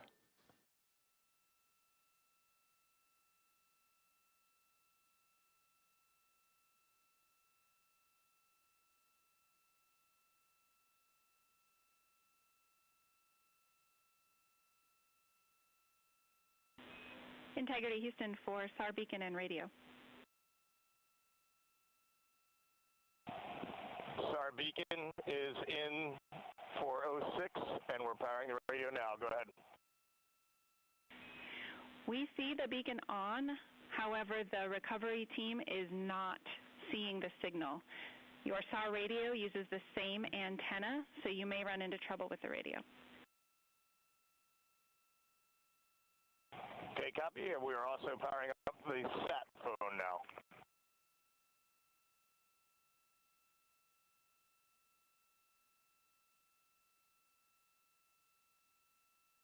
So Integrity is in great shape, and as the crew continues its post-splashdown timelined activities on board, Reed Wiseman once again reporting that all 4 crew members are in excellent shape.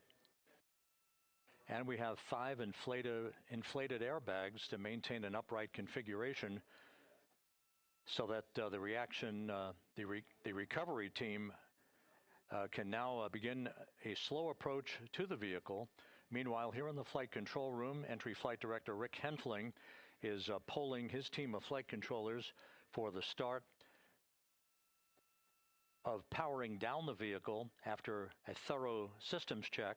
We have no toxic gases to be concerned about, so the recovery personnel can approach the vehicle, but not until we have powered down the spacecraft. That's expected to take a few more minutes.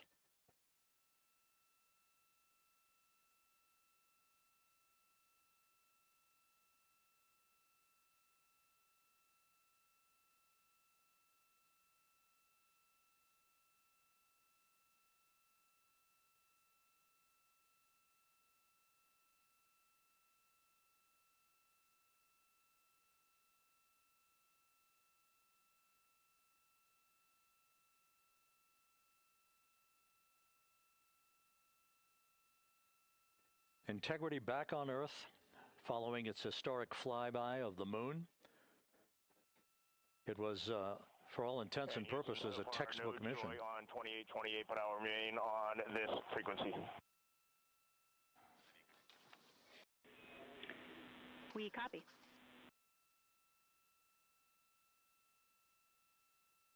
Reed Wiseman indicating some trouble with the SARSAT phone on board. But that's not an issue. What is more important is that the vehicle is solid. No issues as we begin the power down of the vehicle to begin the recovery process.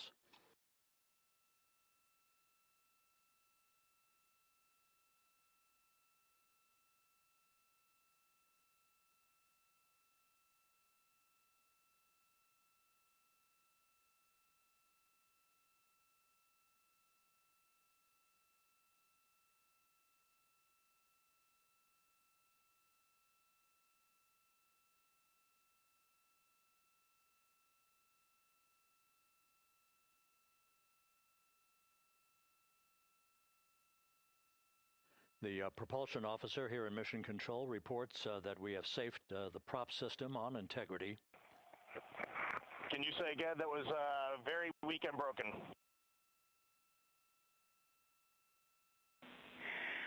Integrity Houston did not call.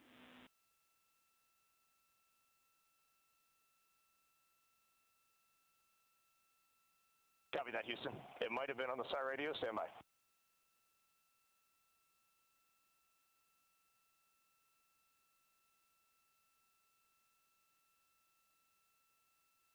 All of the milestones were executed in perfect fashion. Integrity entering the Earth's atmosphere right on time, reaching its peak speed shortly after a blackout period began. We emerged from the blackout period, but the recovery imagery airborne assets were able to pick up Integrity's descent almost immediately through entry interface, tracking the vehicle all the way down. And finally, you saw the sequence of chute deployments. First, the forward bay cover being pulled off the top of the vehicle by a series of 3 parachutes. Then the drogue chutes were deployed, followed by the 3 main chutes that slowed the splashdown velocity of Integrity to just 19 miles an hour.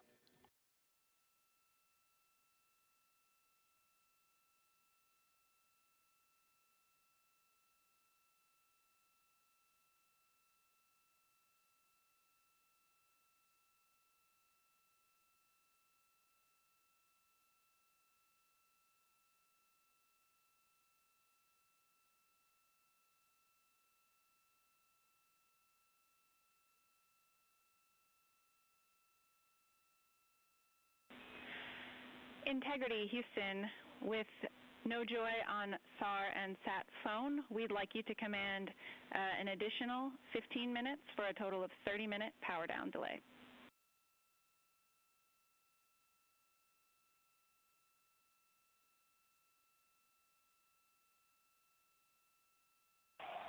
All right, Jackie, we have selected T/D+30. No joy on SAR radio or sat phone. And stand by, we have the master diver on SAR radio. Please hold comms. Hey, Lily. Excuse me. Hey, Jackie, we just got the master diver on SAR.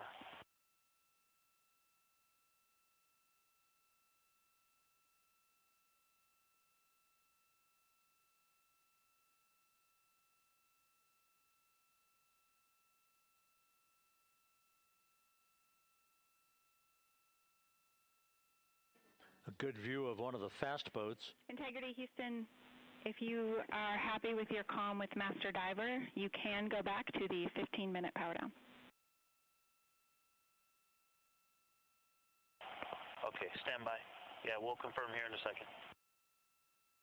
The crew on board Integrity coordinating with the flight control team in Houston here in Mission Control on the timing of the power down of the vehicle, which will be the precursor to the recovery teams approaching the spacecraft.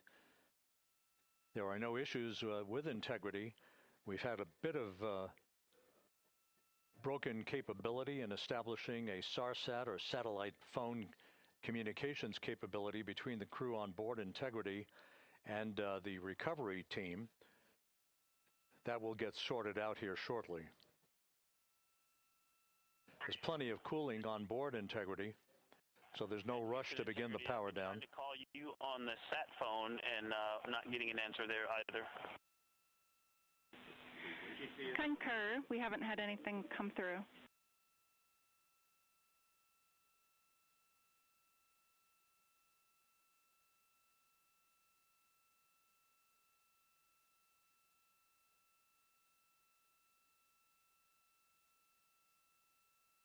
And Houston, if you could relay to recovery that we hear them, but it does not appear as though they are hearing us.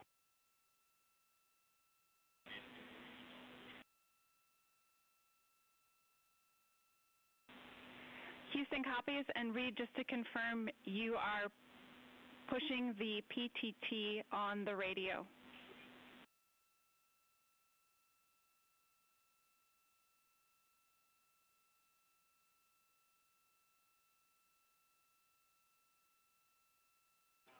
So as we continue to sort out the communications between Integrity and the recovery teams, we are standing by for the initiation of the power down procedures that, as you see, the recovery teams are moving towards the side of the capsule. The next major event will be the erection of that large inflatable raft called the front porch. That will be the port of call for the crew as they're being extracted one by one from the vehicle.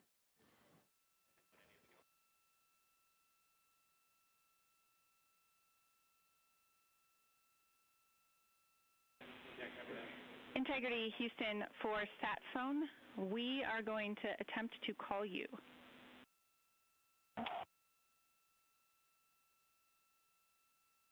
idea, standing by. And Jackie, yes, we are pushing the push to talk, the two buttons on the left side of the radio below the up-down arrows. We are utilizing them. I'm rebooting the radio to see if we get good comms. Okay, we copy all, and just to confirm, you are seeing that you are touchdown plus 3030 for power, correct? That's affirmative.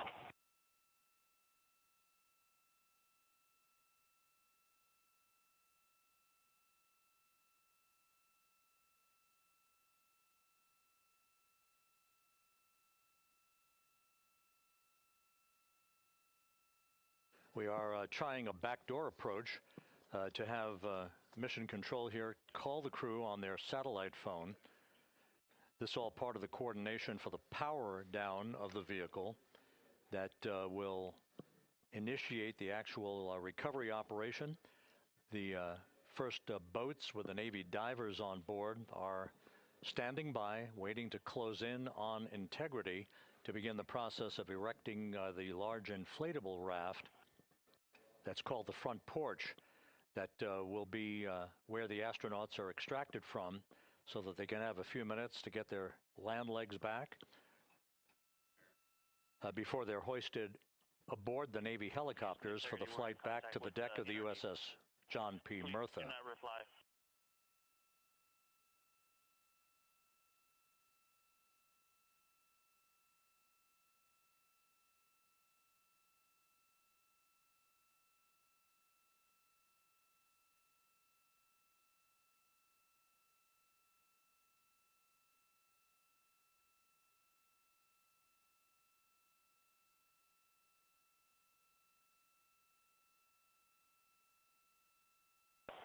And Houston, please don't reply. NRD, very weak, but readable. Master diver, we can hear, but they cannot hear us.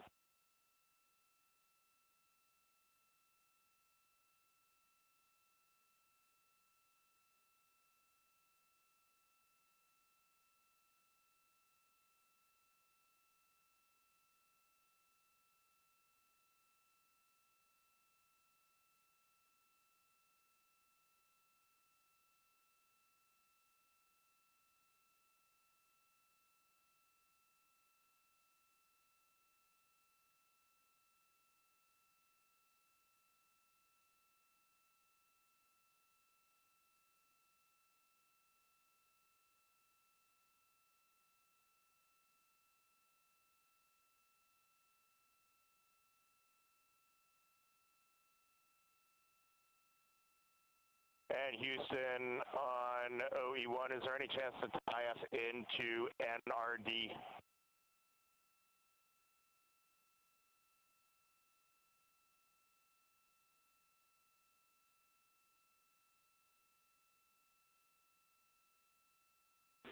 Checking.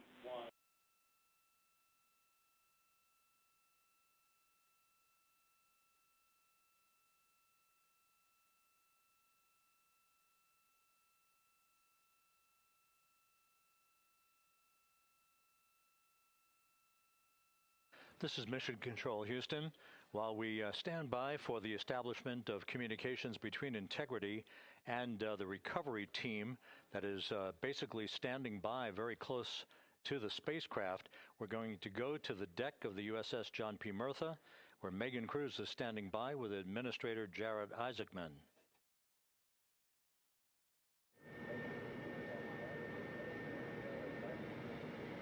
Hey, Rob, yeah, just such an honor to be able to be here on the ship, to be able to share and experience this moment with everyone together. And of course, as you just said, yes, here with NASA Administrator Jared Isaacman. Administrator, how did you feel getting to witness this and seeing NASA at its best?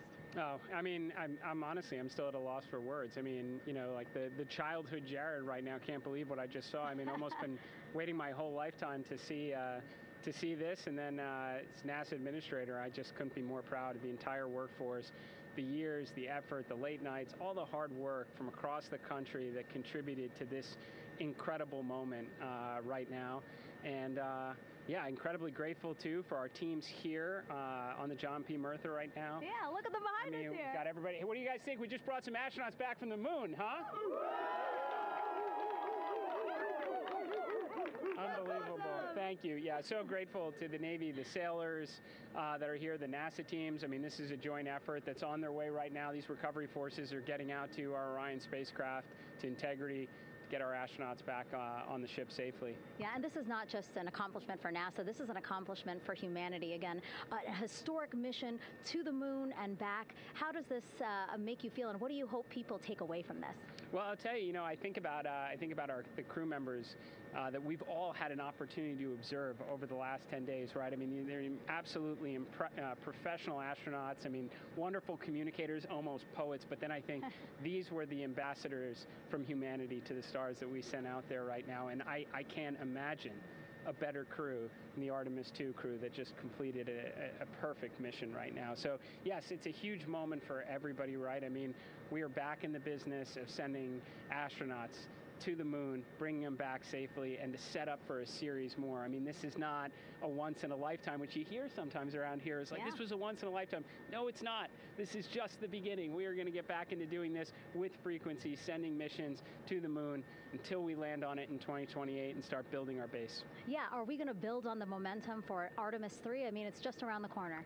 Absolutely. So, I mean, that's, part of me, too. Like, I can't wait to get the crew off of Integrity right now, but also getting Integrity back on this ship so we can start taking a look at it, because all that data is so precious to us right now. I mean, we are going to definitely want to take a good look at the thermal protection system. We're going to want to download all the data they couldn't transmit back to us and use that to inform Artemis III. But we're already making progress, right? You had SRB segments already showing up at KSC. Core stage for Artemis III is rolling out on April 20th.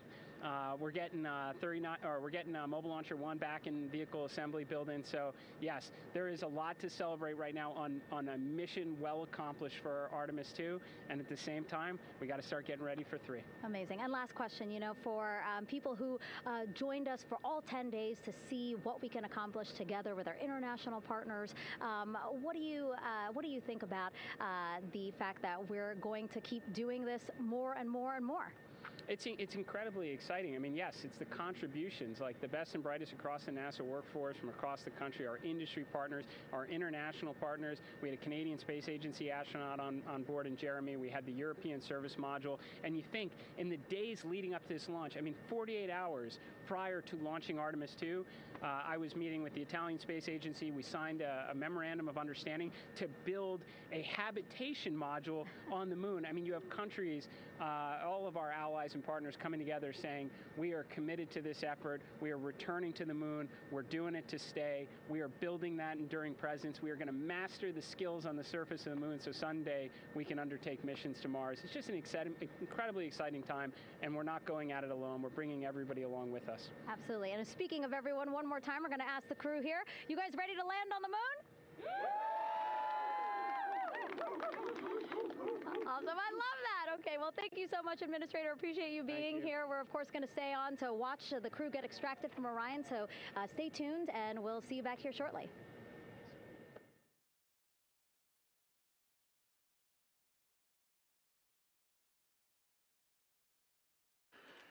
Thank you, Megan, and thank you, Administrator Isaacman.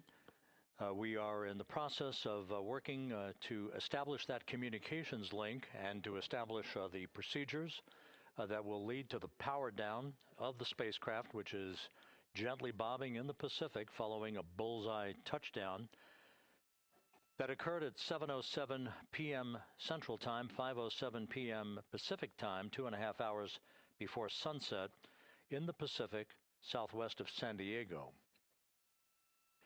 We have once again heard from the crew during that interview opportunity with the administrator, and we have 4 healthy crew members on board.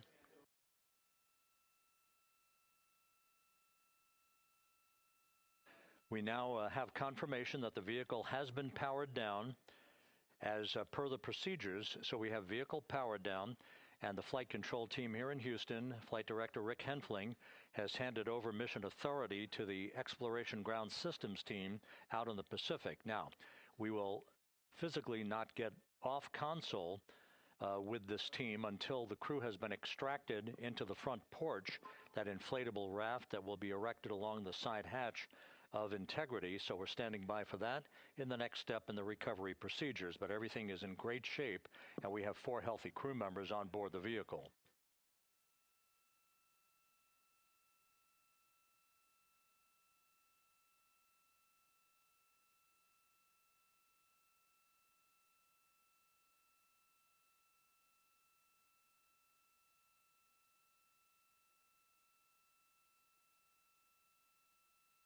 All of the entry events went by the book, no issues, perfect trajectory for Integrity that was culminated with one final raise burn to improve the angle of attack for the vehicle as it entered the Earth's atmosphere. All of that flight dynamics computation worked like a charm.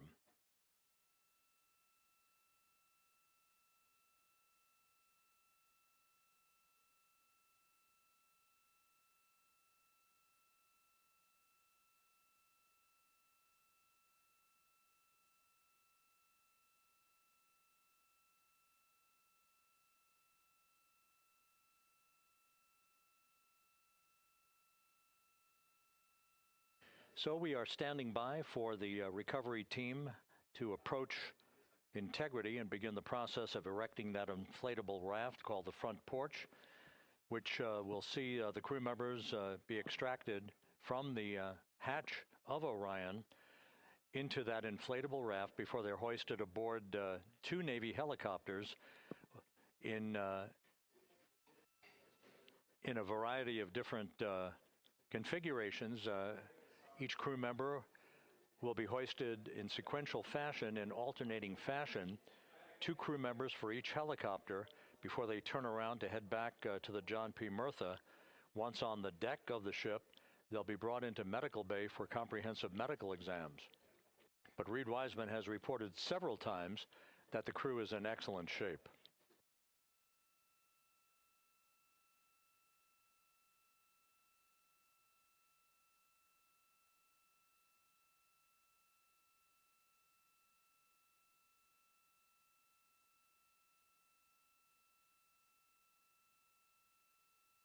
So just to recap, it has been some 26.5 minutes since the splashdown of Integrity in the Pacific.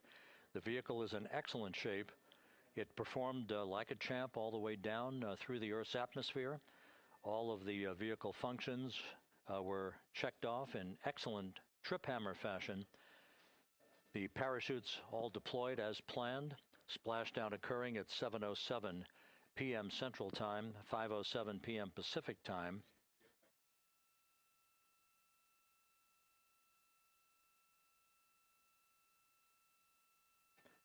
And after a bit of a tussle to try to establish a communications link with the recovery team, we were finally able to run through the procedures for the powering down of the vehicle. We've handed over mission authority to the Exploration Ground Systems folks out in the Pacific, and the recovery team will be approaching the vehicle shortly to erect the inflatable raft called the front porch before opening the hatch to Integrity to bring the crew members onto that raft before they're hoisted onto 2 Navy helicopters, 2 crew members for each helicopter, before they're flown back to the deck of the USS John P. Murtha.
This is Mission Control Houston. After talking to the flight dynamics folks, we have a bit of a refinement on the splashdown time for you. Their computation shows a splashdown time of 7:07 and 27 seconds p.m. Central Time, 7:07 and 27 seconds p.m. Central Time.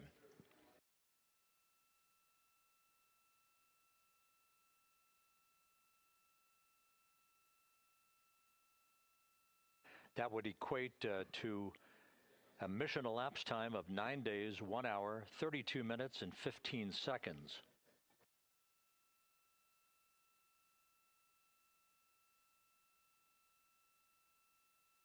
Once again, from Flight Dynamics, a splashdown time of 7:07 and 27 seconds p.m. Central Time. That would equate to a mission elapsed time of 9 days, 1 hour, 32 minutes, and 15 seconds.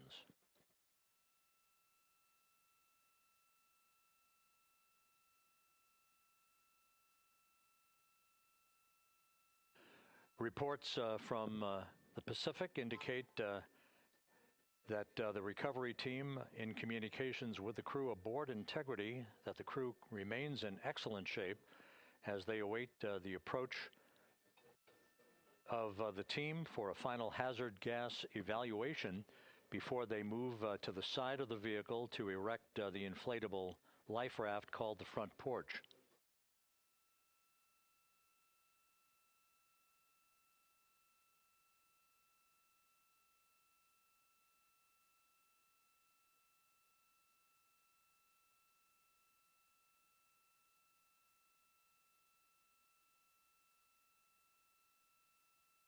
Again, no issues with Integrity. The vehicle is powered down. All of its systems are now safed. We have handed over mission authority to the Exploration Ground Systems folks in the Pacific, but we will not stand down and have the entry flight control team depart its positions until that inflatable raft, the front porch, is erected, the hatch open, and the crew having exited the vehicle. So that's the next step in the recovery process that will lead to the hoisting of the crew members. For 2 crew members for each helicopter, they'll be hoisted to a pair of Navy helicopters that will then fly a short distance back to the USS John P. Murtha. What you're looking at is one of the fast boats circling the vehicle to make a hazard assessment.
This is Mission Control Houston. Once again, you're watching the initiation of the recovery of the Artemis crew aboard Integrity. All of the Navy divers and the fast boats are now approaching the spacecraft after conducting a hazard assessment. The vehicle has been powered down. Entry Flight Director Rick Henfling now waiting for the life raft, the front porch, to be erected along the side of the vehicle so that the hatch can be opened and the crew members extracted from Integrity, soon to be hoisted one by one into a pair of Navy helicopters for a short flight back to the deck of the USS John P. Murtha. If you missed it earlier, we talked to Flight Dynamics and received a more official touchdown time or splashdown time, as it were, of 7:07 and 27 seconds p.m. Central Time, 5:07 and 27 seconds p.m. Pacific Time. That would equate to a mission elapsed time of 9 days, 1 hour, 32 minutes, and 15 seconds.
Continuing to get excellent views from the imagery assets out at sea in the Pacific of Integrity. We continue to get good reports from the landing and support officer, who's in contact with the recovery team, that the crew is in excellent shape, no issues.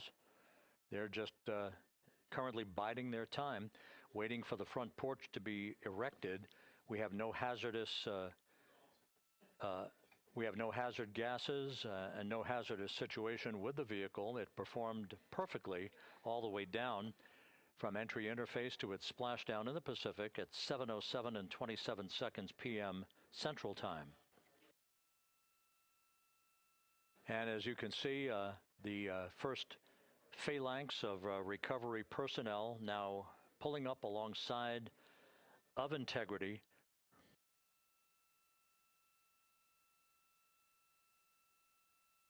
This includes Navy divers, a Navy flight surgeon, and other recovery personnel who have trained for several years for this recovery process.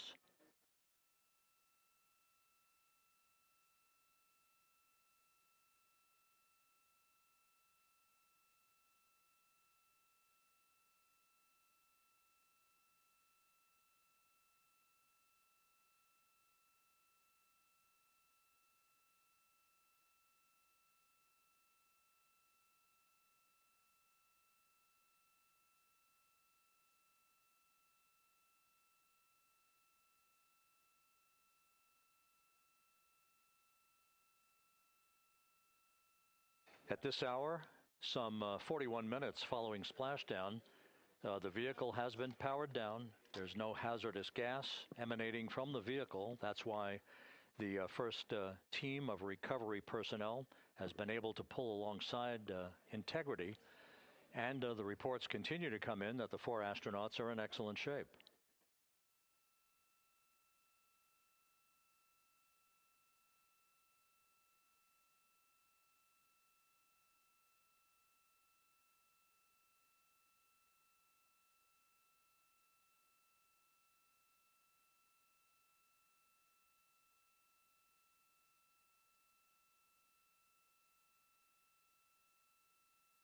Yes.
This is Mission Control Houston, continuing to watch the initiation of the recovery of Integrity's astronauts.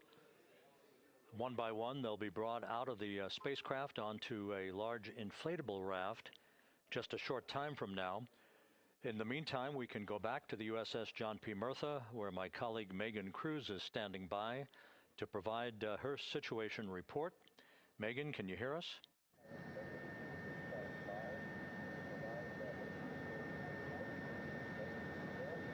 Hey, Rob. Yes, I can hear you. Thank you. Yeah, we're back here on the bow of the recovery ship where there are still plenty of people peering out into the water. We are not very far from the action everyone is seeing on their screen now.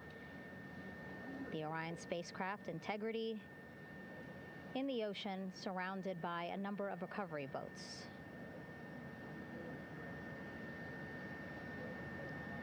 As Rob has been saying, in those recovery boats, NASA and Navy personnel specifically trained to get the astronauts out of Orion.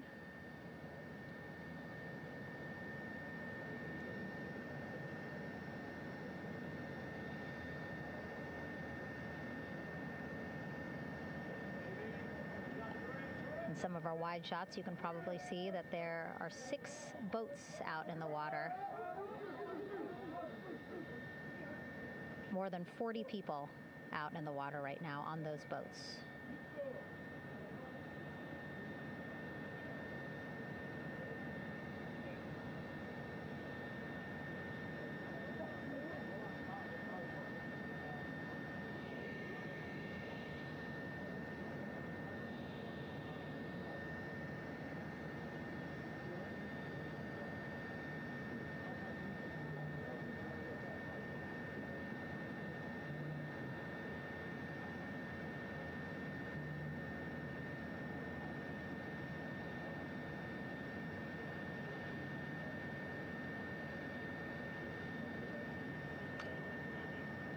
First order of business is to set up the front porch and the stabilization collar. You might also hear it referred to as a stab collar. Basically just to make sure that Orion stays upright, doesn't sway in the water too much, again, to make it easier for recovery forces to get the astronauts out.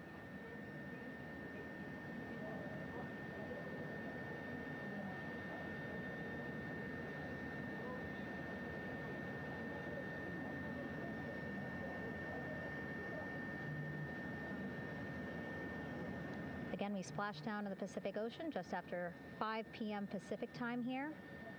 It's a requirement by NASA to be able to get the crew out of Orion within 2 hours of splashdown. So doing great on time so far. Plenty of time. No rush either. I was speaking to NASA flight surgeon Rick Schuring earlier in this broadcast, and he said to me, no rush to get the crew out. Just want to make sure that they're feeling good, and whenever they're ready to take their step out of Orion and onto that large raft, the front porch, folks will be ready.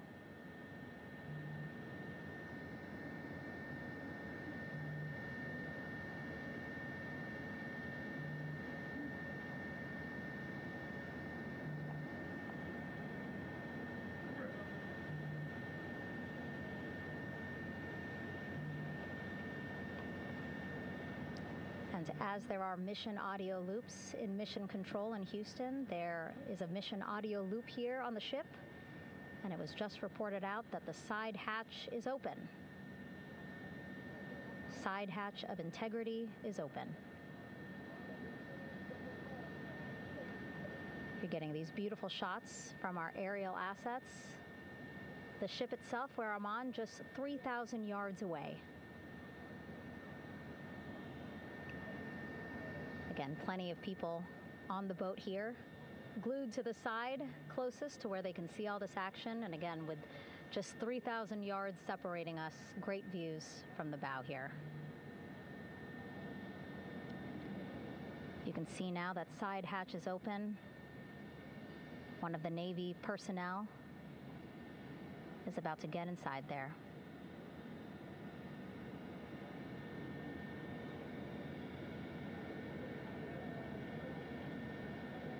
In they go. In total, 4 will go into Orion. So it'll be a little bit of a tight squeeze, but the goal is to have a recovery personnel with each astronaut assessing them.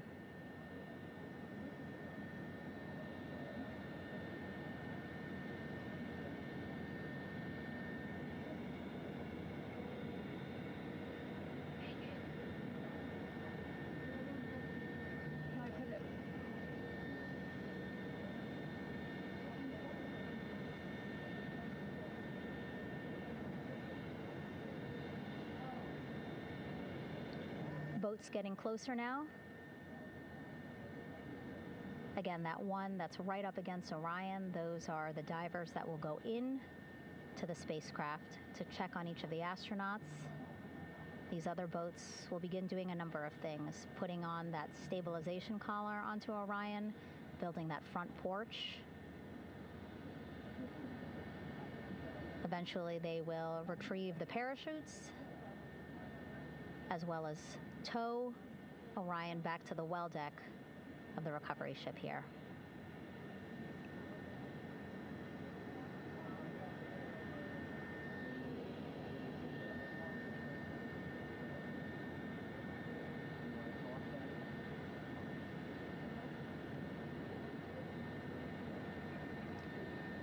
And so as we wait for the Navy and NASA personnel to get their assessment of the crew inside of Orion, why don't we toss it back to Rob for an update? Yeah, thank you, Megan. Here in Mission Control, Flight Director Rick Henfling and the entry team of flight controllers still on duty. The vehicle has been powered down for some time now. There are no hazardous gases emanating from integrity. That, of course, allowed the recovery personnel to approach the vehicle and then open the hatch to begin the initial medical assessment of the crew, as you just indicated. Now we're standing by for the erection of that inflatable raft, the front porch, alongside of the vehicle that will enable the crew to be extracted one by one onto the raft, have a moment or two to get their land legs back before they're hoisted into two hovering Navy helicopters, 2 crew members for each helicopter, for a short flight back to the deck of the USS John P. Murtha.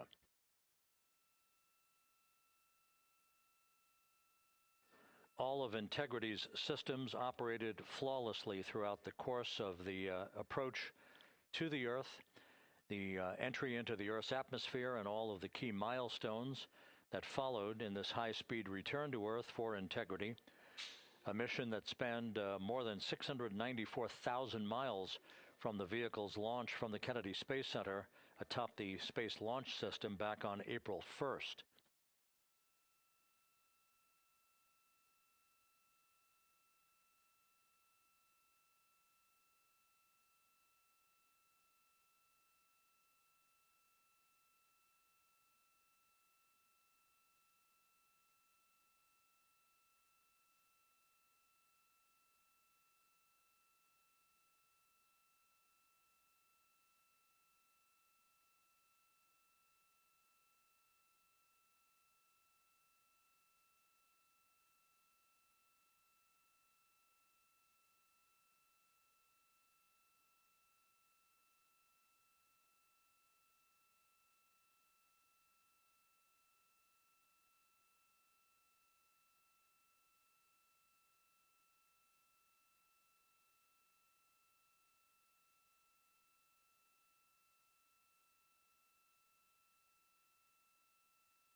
As we mentioned at the top of the broadcast, the last time that the Apollo program saw a splashdown in the Pacific was Apollo 17 back on December 19th, 1972.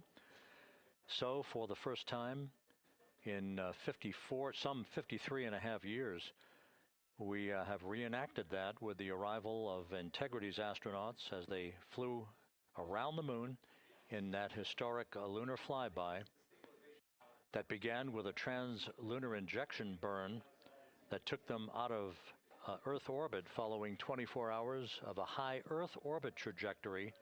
The high Earth orbit trajectory enabled flight controllers here to have a full 24 hours to evaluate the systems on Integrity and the condition of the crew before they would commit to flying to the moon.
With the side hatch of Orion having been opened to set the stage for the erection of the inflatable life raft, known as the front porch, to be erected alongside the spacecraft for the extraction of the crew. Let's play for you an interview that my colleague Megan Cruz conducted on the USS John P. Murtha with Navy diver First Class David McMahon that explains how this process is unfolding.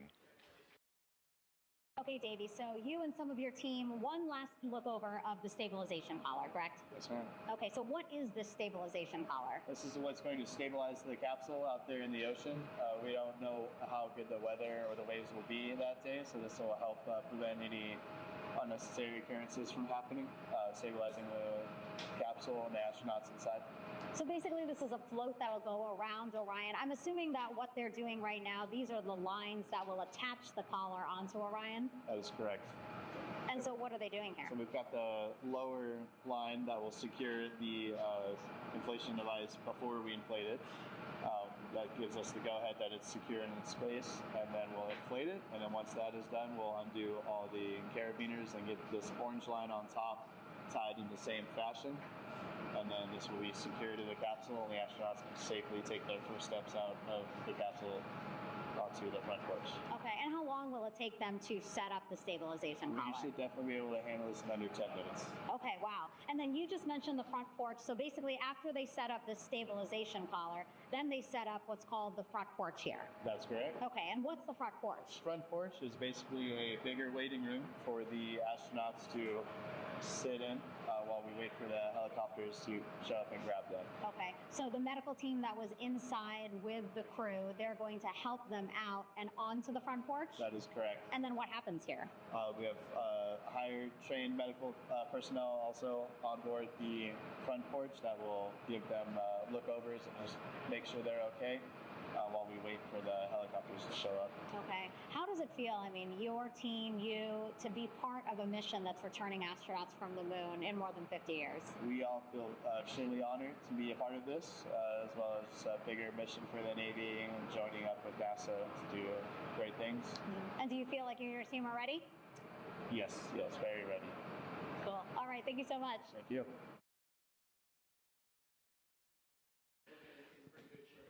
Once again, the recovery operations are continuing out in the Pacific. We shortly should see that life raft, the front porch, erected alongside the side hatch of the vehicle.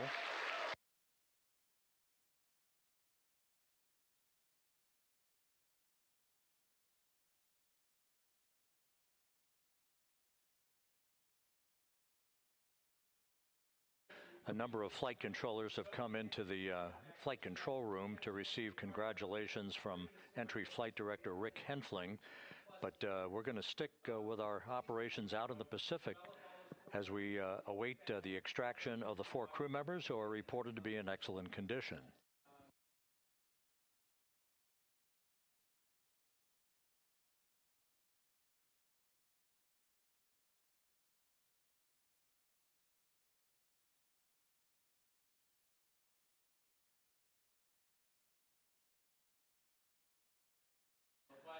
Again, while we stand by for that front porch to be erected alongside of the side hatch of the vehicle, let's go back to the USS John P. Murtha and Megan Cruz. Megan?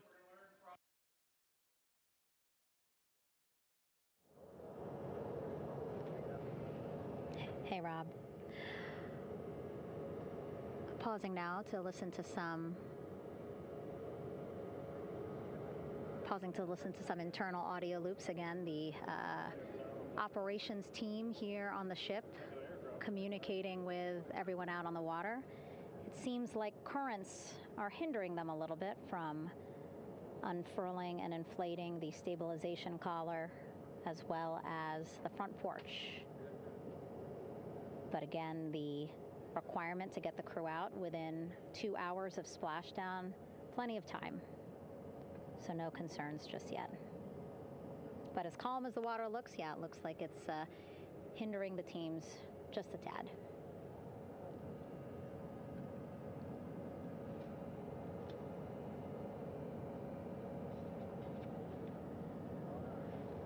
You can see in some of our shots that side hatch still open. Again, inside there are now 8 people inside. 4 divers, Navy divers, all with medical training, each assigned to an astronaut each. Making sure that they're comfortable, feeling good.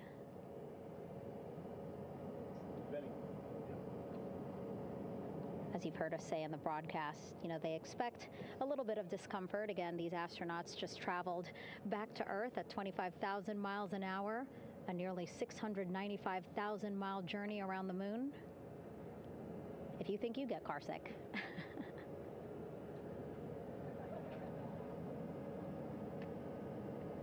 Again, 6 boats out there, lots of gear with them, just in case, right? As we said, the crew reported feeling great, but again, all those folks out there in case they weren't, right? NASA is all about making sure we think about every situation that can happen, and so, of course, wanted to be ready in case any of our astronauts needed more medical attention while out there in the water.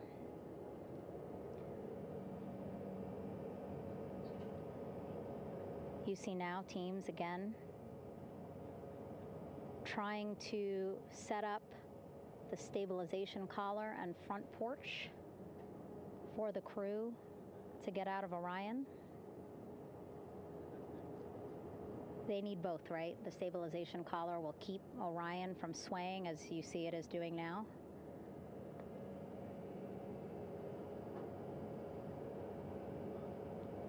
And then they will connect the front porch to the stabilization collar so that the crew can take 2 steps and they will be in the front porch.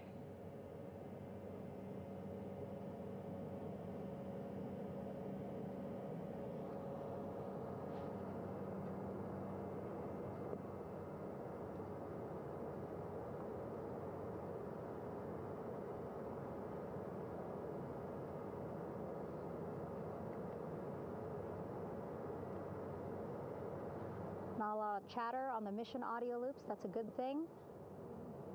Again, things proceeding pretty nominally, even if they're fighting some currents out there on the Pacific Ocean.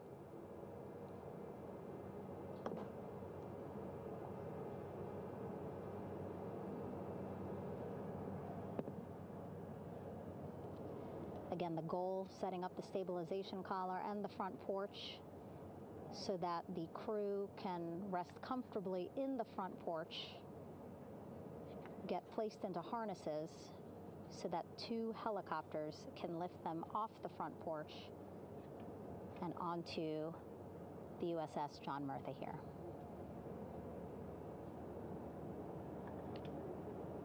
The helicopters are going to take turns picking up an astronaut. So again, Helo 1 and Helo 2.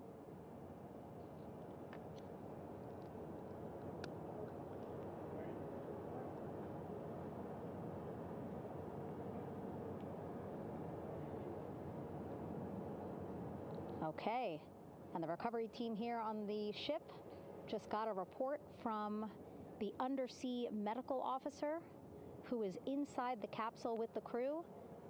He is reporting all 4 members are green. All of our 4 astronauts, Reed, Victor, Christina, Jeremy, green, meaning they are feeling great, not the complexion of their skin. They are feeling great, happy to be home, and ready to be extracted as soon as possible.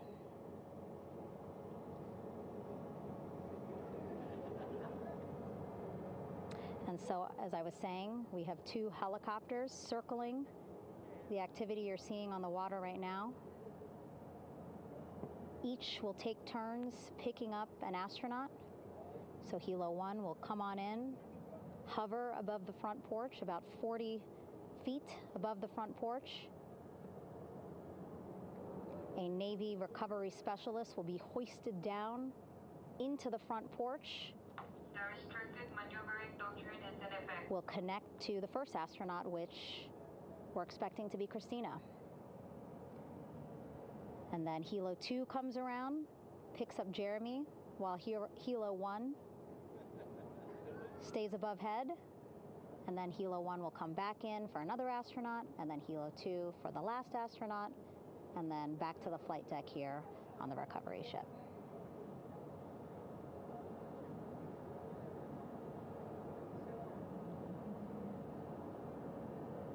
I was talking to Assistant Artemis Recovery Director Paul Sierpinski. He said helos are a much quicker, safer way to get on board.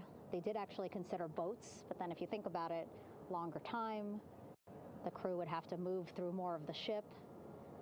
This way the helos will give a more direct, quicker route to the medical bay for our 4 astronauts.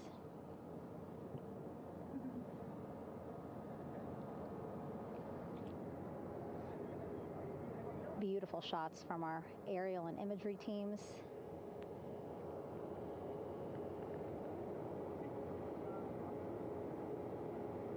Clouds have dissipated for a clear view from the bow of the recovery ship here.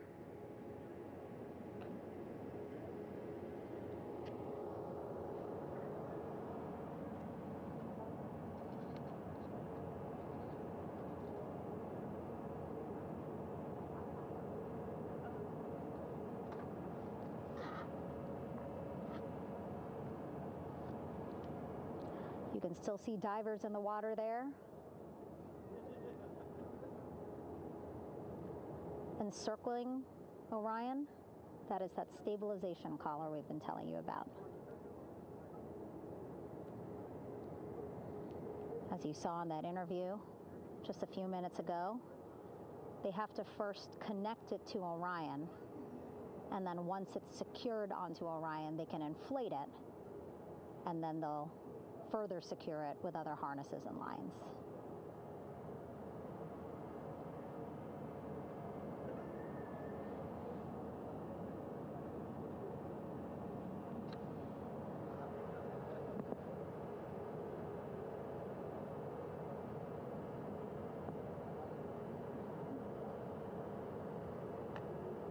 About an hour and 10 minutes since splashdown in the Pacific Ocean here.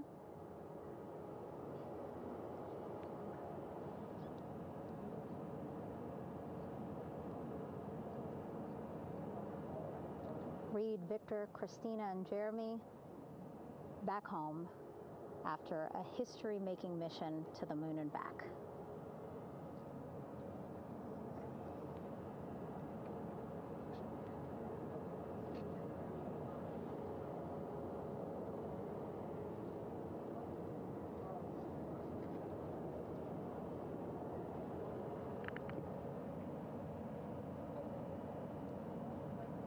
If you missed what we said just a couple of minutes ago, the undersea medical officer inside with the crew in Orion, reporting all 4 crew members feeling great.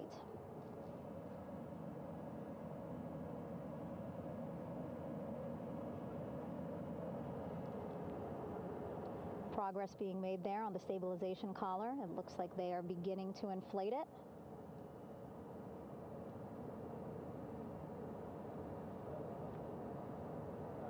And it looks like they're starting to unfold the front porch in order to get that into the water here shortly and inflate that as well.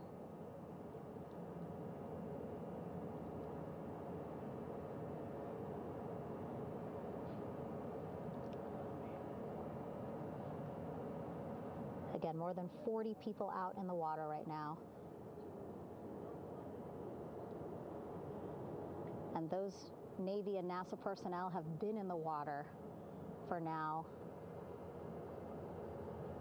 about 4 hours.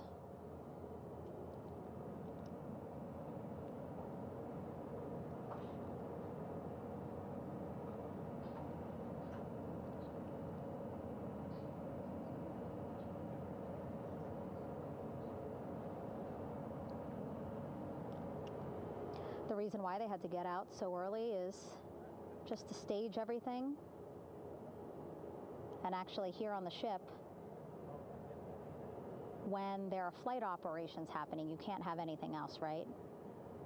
Just because the flight deck can be a dangerous place, so they just want to focus on planes coming and going from the ship, so that's why they wanted to get the boats in the water to make sure that they have all the time they needed for the flight ops.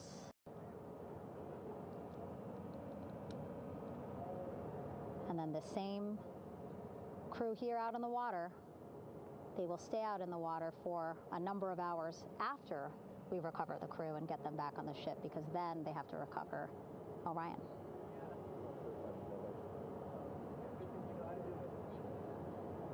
All right, that stabilization collar looking good around Orion. We're now seeing some recovery personnel getting on to that collar. Again, they need to further attach it to Orion to make sure that it can really prop up the spacecraft. It's basically lifting it up off of the water just a tad. Again, so it's not so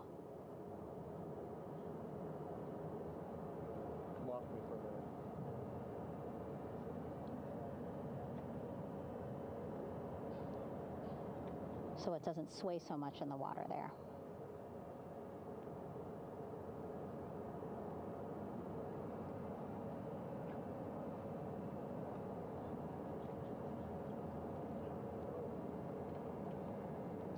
And now that front porch looks like it's nearly fully inflated as well. You can see a much larger surface area.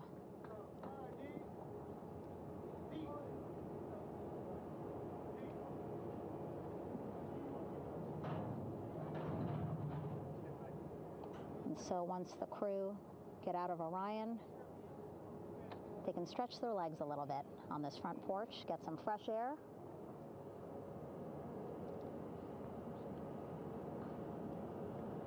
And enjoy this beautiful day here on their home planet.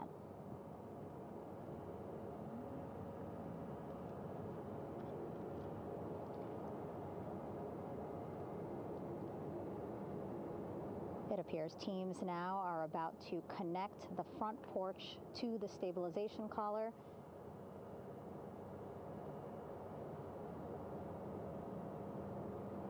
And at that point, when both are secure, we should soon see astronauts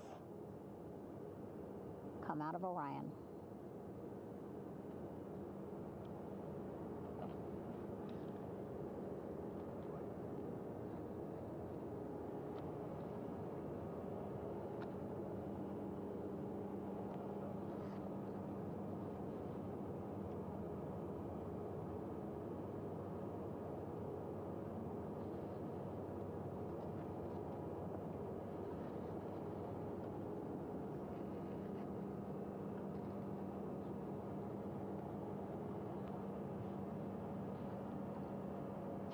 All these views you see also being fed to the Landing Force Operations Center here on the ship.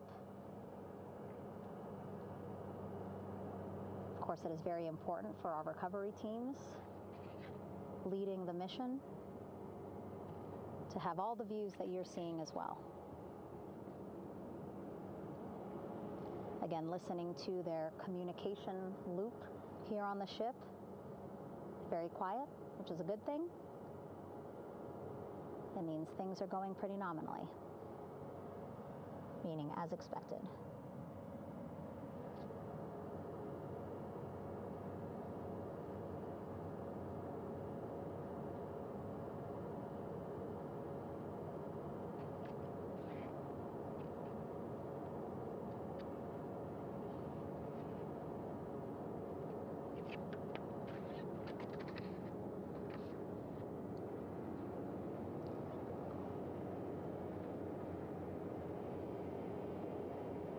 Again, all this activity happening just 3,000 yards away from the ship. So that means this will be a very quick flight back on the helicopters for the crew.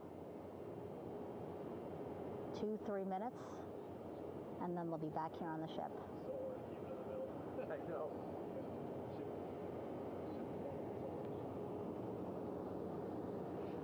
Okay, saw a thumbs up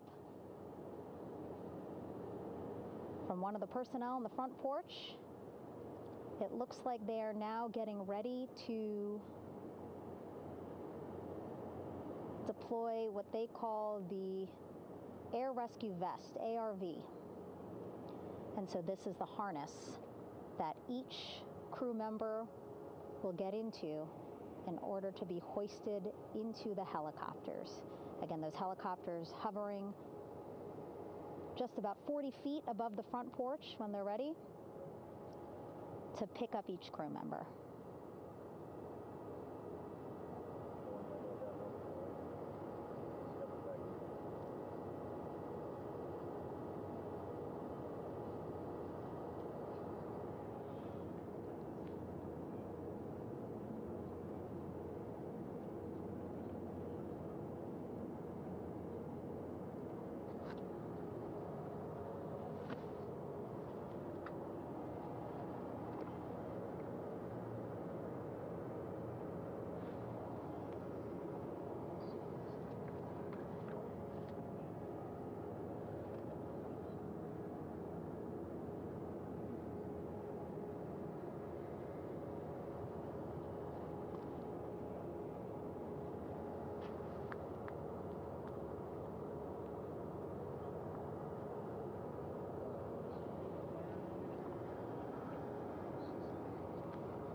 This is Mission Control Houston.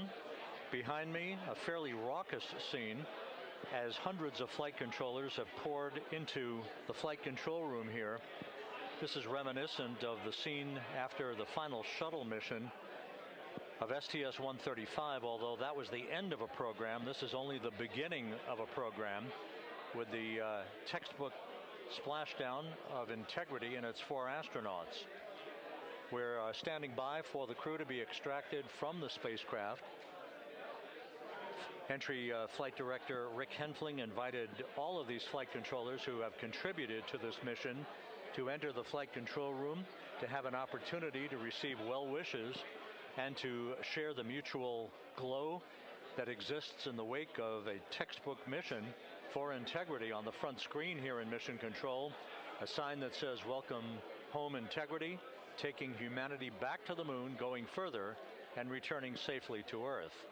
So all of that jubilation, part of the post-splashdown activities, even as we await the crew being extracted from the vehicle to be hoisted onto Navy helicopters for the trip back to the USS John P. Mirtha.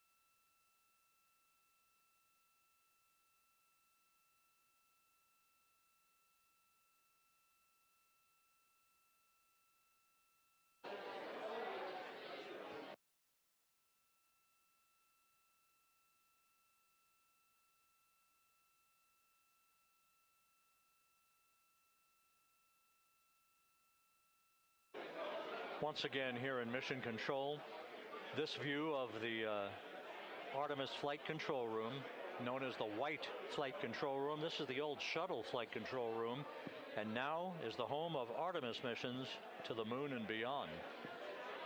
Once again, quite a few flight controllers were invited in by Entry Flight Director Rick Henfling to share in the jubilation following the successful splashdown of Integrity.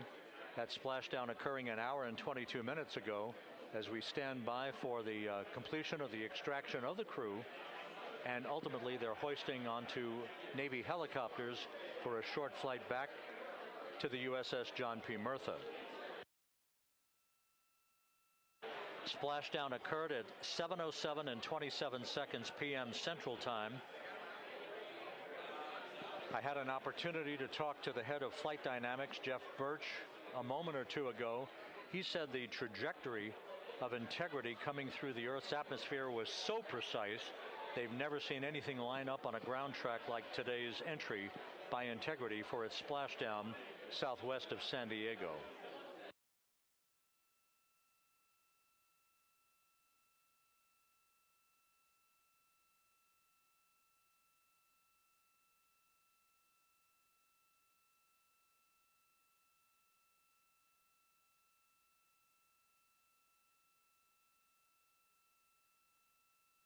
And the initial, you can hear it.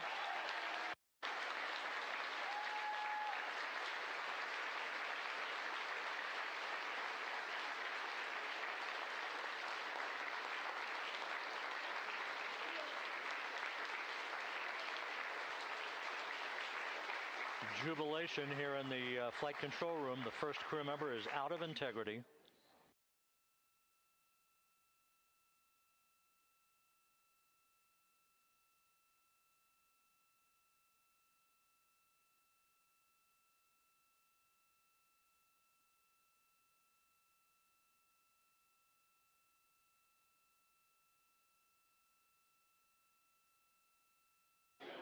We are expecting the other crew members momentarily to be extracted.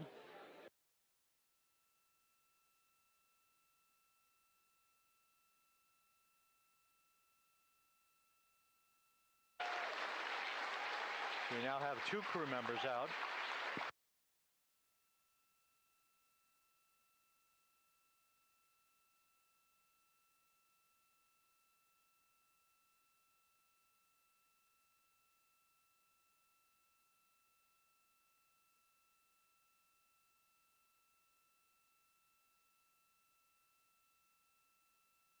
Two crew members out, 2 to go.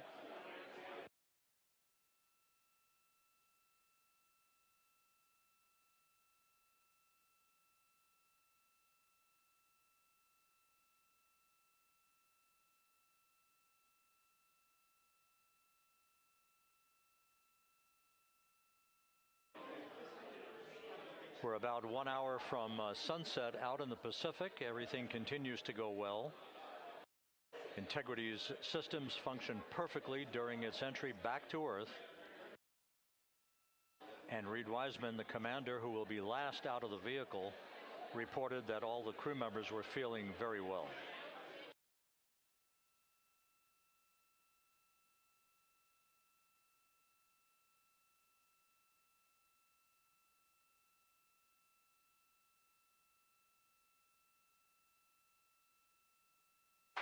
Crew member number 3 now out.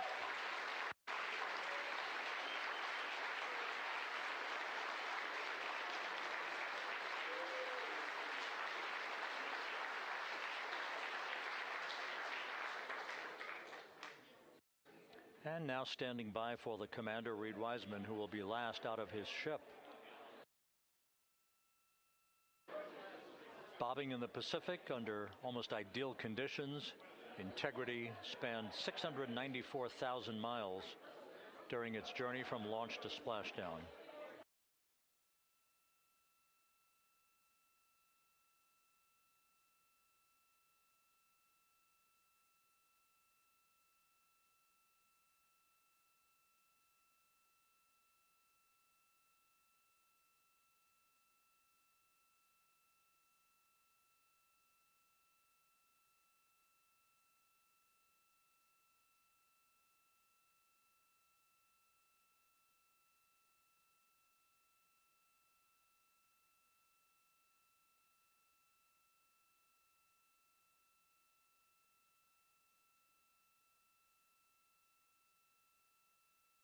And we now have Reed Wiseman out of the vehicle, all 4 crew members now out of Integrity.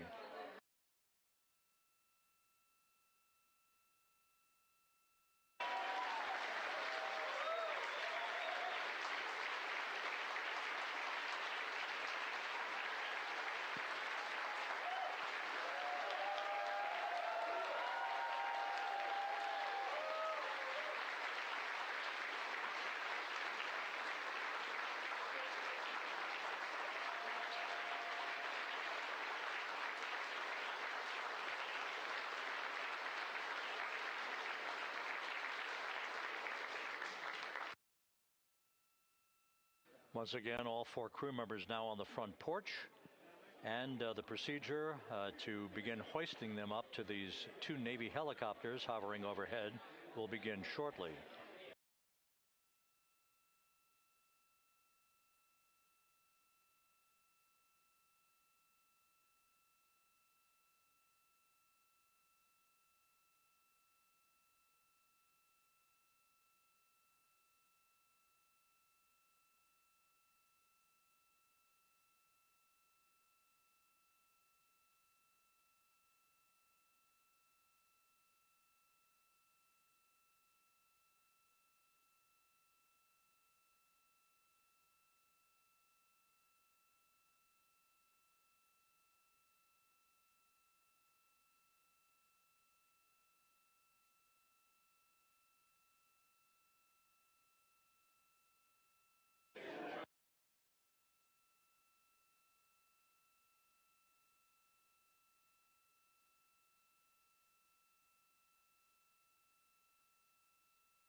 This is Mission Control Houston.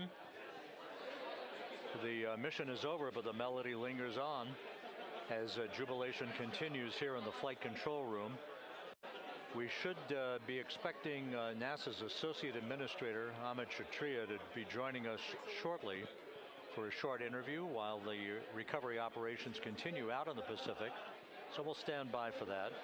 And then we'll turn it back over to Megan Cruz aboard the USS John P. Murtha.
This is Mission Control Houston here in the Artemis Flight Control Room. A number of flight controllers basking in the glory of the successful end of this mission that carried 4 astronauts around the moon on a lunar flyby, and the first test flight of Orion with crew members on board. Splashdown occurring an hour and 32 minutes ago after a flawless descent back into the Earth's atmosphere for the vehicle. Its 4 crew members in good shape, simply enjoying their time right now on the front porch, as it were, the inflatable raft alongside of their Integrity spacecraft. We're expecting Amit Kshatriya, the NASA Associate Administrator, to join us here momentarily for a brief interview before we turn it back over to Megan Cruz aboard the USS John P. Murtha, the recovery ship.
This is Mission Control Houston.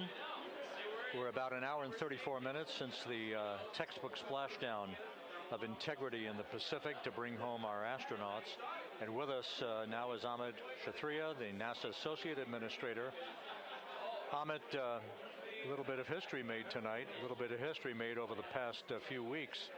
Your thoughts as this team here basks in the glow of what they just accomplished? Yeah, Rob, we're here in the control center, and it's kind of overrun with jubilant folks in the Mission Control Houston, as well as engineering, and folks that just want to be here, part of it, as we watch our crew get extracted from the vehicle. And you know, my thought is always about these teams. The team that's in the water right now, pulling the crew out. The team here in Houston that worked so hard over the last 10 days, no sleep to get this done. You know, we still have some work to do to get the crew to the med bay here on the ship. They all look great coming out, so hopefully that won't be too long. You know, I think we saw the administrator on the boat too, giving his thanks to the Navy team on the Mirtha, which they're just an incredible group of sailors. I was able to visit with them a couple weeks ago. And then if you pull it all the way back to the workers and the folks that joined the rocket at Michoud, that made the heat shield tiles that held together tonight, that stacked the vehicle in Florida, that integrated the vehicle in Denver, that fired the engines in Stennis, that fired the boosters in Promontory. I mean, this is the entire team, coming together and being tested by the environment that this machine went through, and they did it right. The work was good. They did it right. You've said in a number of briefings, of course, and in other forums that this is just the first step.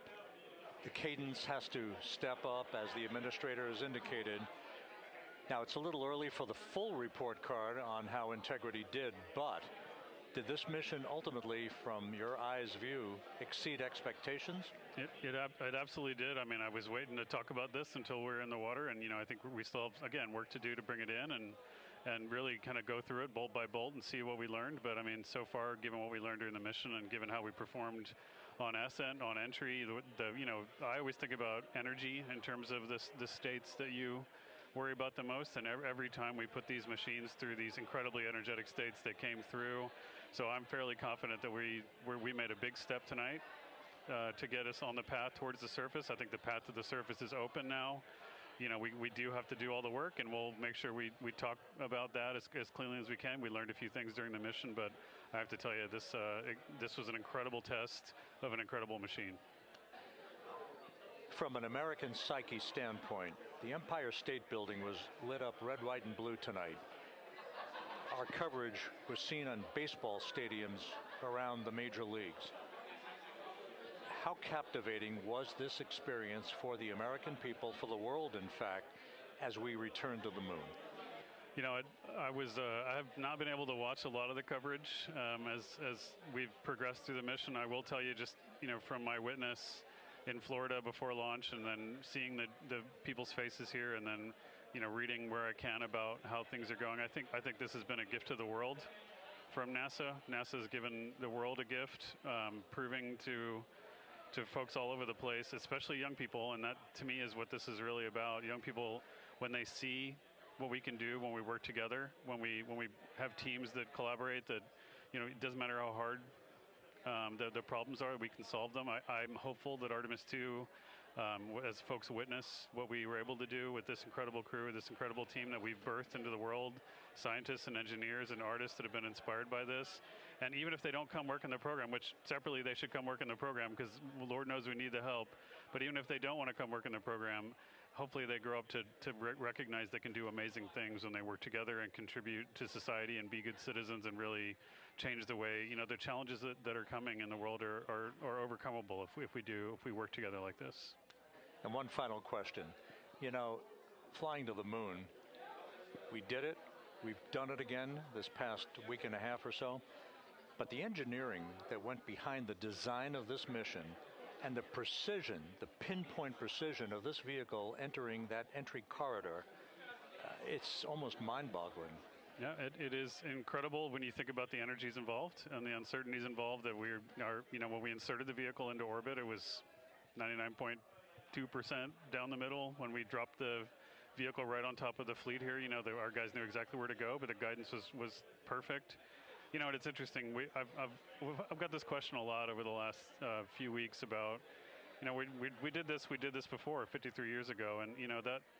I think, I mean, it is a reasonable thing to contemplate, like what's gone on since then. And what I'd tell you is, you know, when we did Apollo, which again, the more we learn about what they did, the more magical it seems what they were able to accomplish given the technology and the learnings that they had. But when we did Apollo, the architects of Apollo, you know, Gilbert, Seaman, von Braun, Mueller, what they really wanted to do, you know, as they were contemplating what it meant to expand our range of action to the lunar surface, what they wanted to do was learn how to live and work in space for a long time.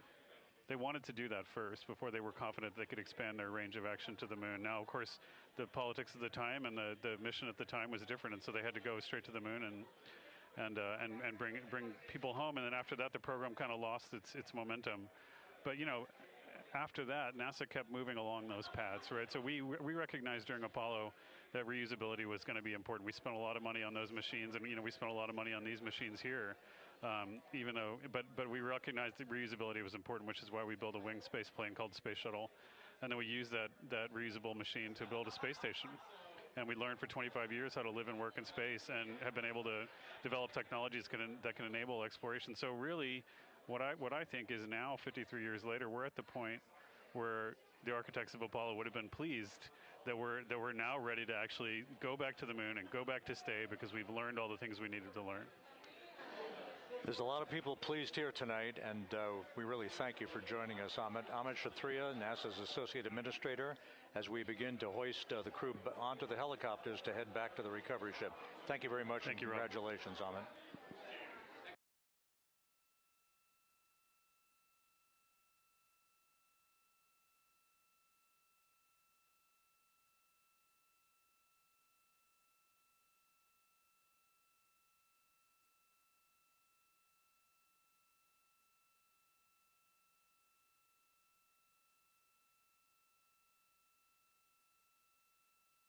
This is Mission Control Houston, with the crew members now beginning to be hoisted aboard the Navy helicopters.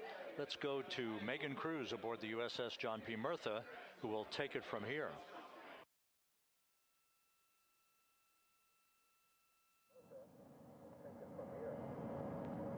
Hey, Rob. Yeah, back on the bow of the ship here, we are seeing the helicopters circling Orion. The first one there, having just completed picking up the first astronaut. Helo 2 now, hovering just 40 feet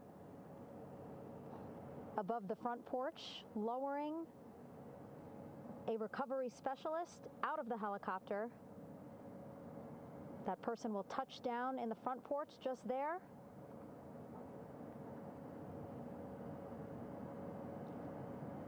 The crew members already outfitted with a harness that will allow them to quickly attach to the hoisting device.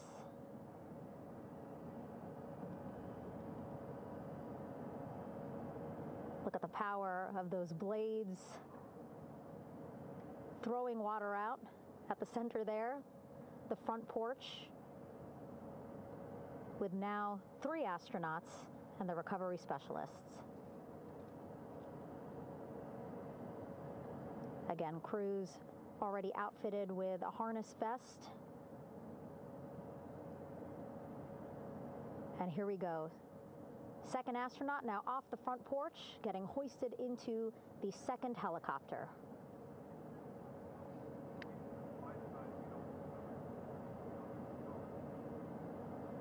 That helicopter will now hover just a distance away to give room for the first helicopter to come back and pick up the third astronaut.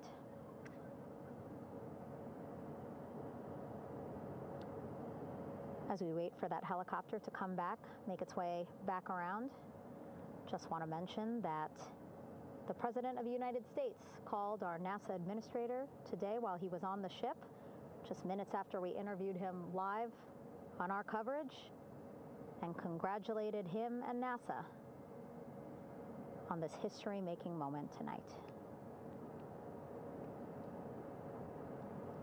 Helicopter 1 again hovering 40 feet over the front porch. We will soon see another recovery specialist getting lowered onto the front porch.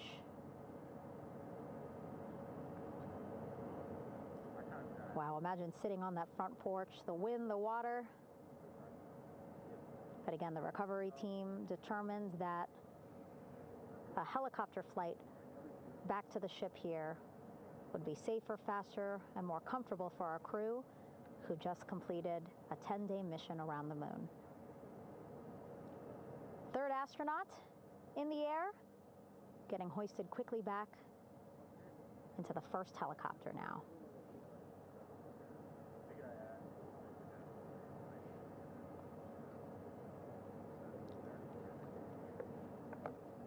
That first helicopter now on its way back to the ship here. We will soon see it land in just a few minutes. Again, all this action happening just 3,000 yards away from us, so a very quick flight back to the flight deck.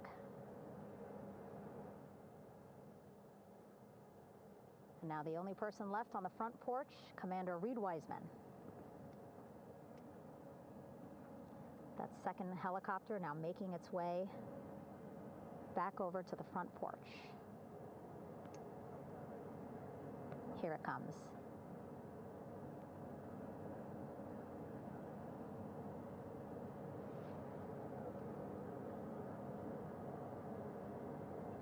Making its final approach here.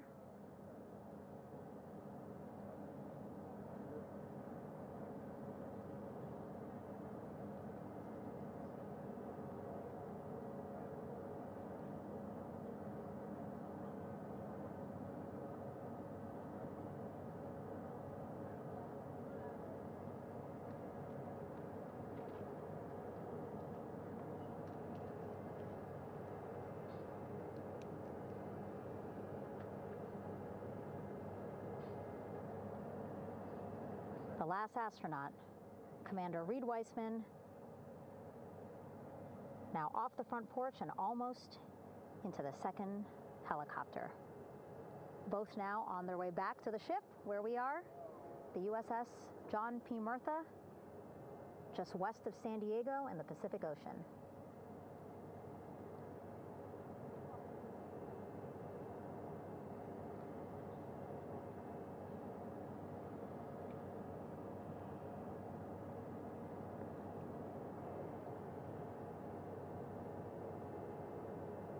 Exciting to see our 4 crew members minutes away from landing on the flight deck here on the recovery ship.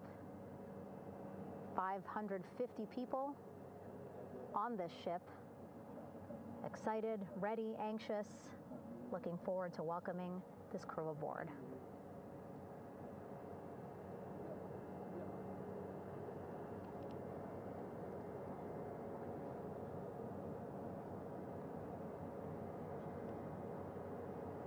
Watching them now with our own eyes.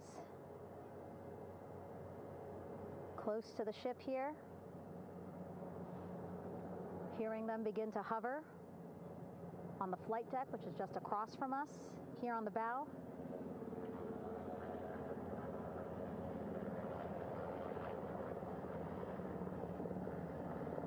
The first helicopter coming in.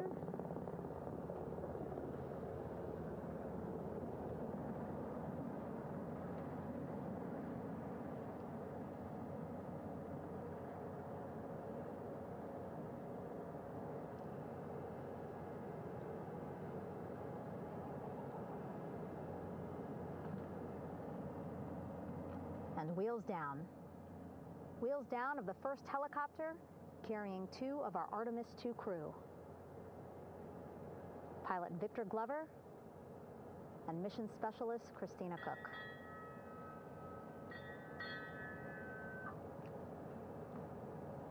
Helo 1 on deck reported on the recovery loop. Again, the mission audio loops that the recovery team are using here to communicate with one another. And an announcement just made on the ship, integrity incoming. 2 more helicopters on their way to the flight deck, one carrying the crew, the other, one of our imagery helicopters.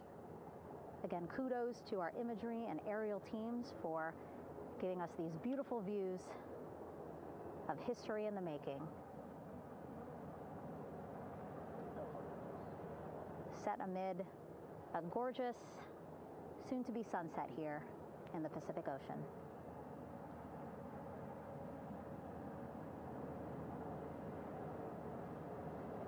Second helicopter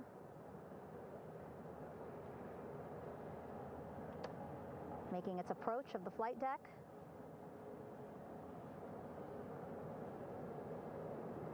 Plenty of people here on the bow with their cell phones out, filming this moment.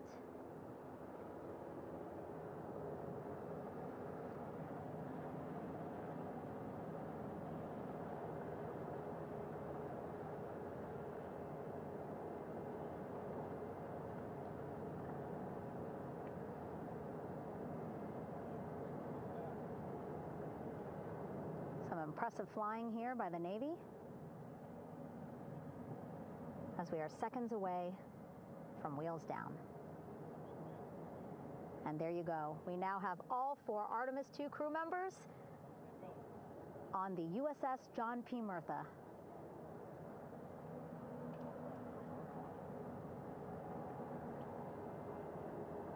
I'm sure they're happy to be out of the water and on this recovery ship with, again, 550 people on board, ready to welcome them home. But first, as we've been saying throughout the broadcast, just making sure the crew feel good. We reported that they were feeling good when they were in Orion, but those were just initial, quick, verbal assessments of how they're feeling. Their destination tonight, the medical bay here on the ship, right after we power down the helicopters here.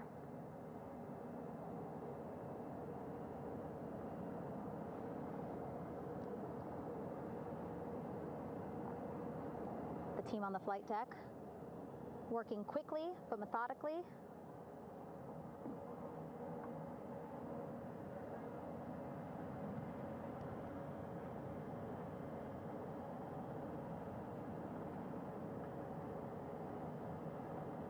Waiting for just one more helicopter to touch down.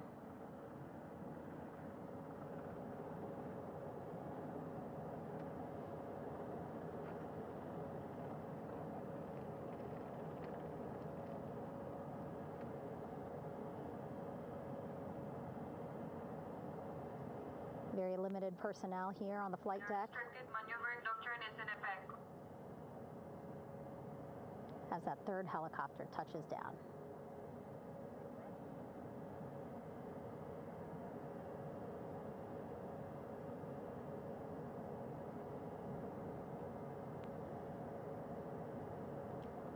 The ship is at flight quarters.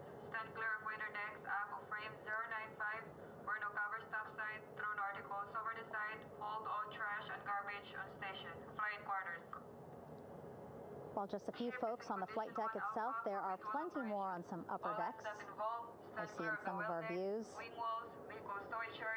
a very packed crowd overhead. Announcements being made over the ship's loudspeaker system, reminding folks to stay clear of operational areas like the flight deck, so that teams can work quickly to get the crew off of the helicopters and into the medical bay.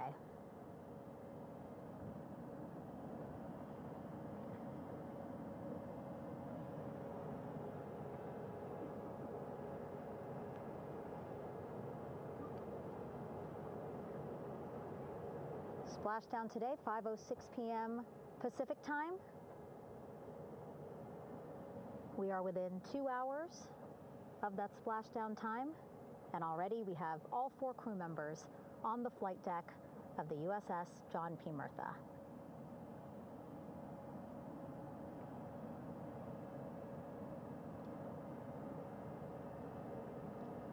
Again, crew waiting before getting out for the helicopters to completely shut down.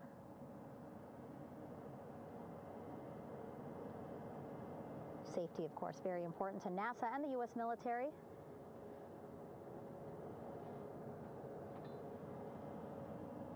So we'll wait just a couple of minutes here before we start seeing crew members walk off the helicopters one by one.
All right, and now here we see pilot Victor Glover and mission specialist Christina Cook sitting on the edge of one of the helicopters, looking in great spirits. That familiar smile and laugh from Victor, I can see it from here. Christina, I'm sure, feeling the same way, just blocked a little bit by our camera here, but we'll see her here shortly. A photographer taking their pictures. Victor saluting folks on the flight deck. They look like they're in great spirits. Happy to be home, I'm sure.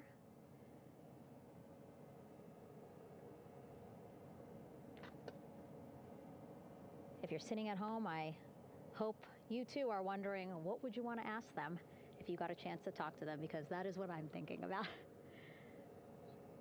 Getting the opportunity to talk to or ask questions of these 4 astronauts who just made history as the first crew to return to the moon since 1972.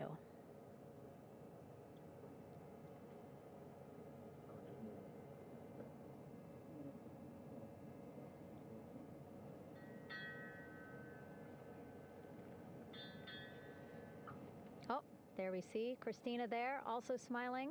Finally peering out, waving at the cameras. Hello to you too, Christina, yes. Welcome back. Welcome, welcome home.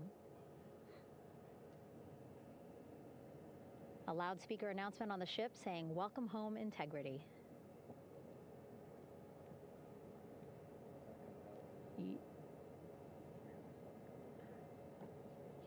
Victor in great spirits. I can't see who he's talking to, but I kind of think that he might be talking to his other 2 crew members. Shouting from across the flight deck, congratulations to one another.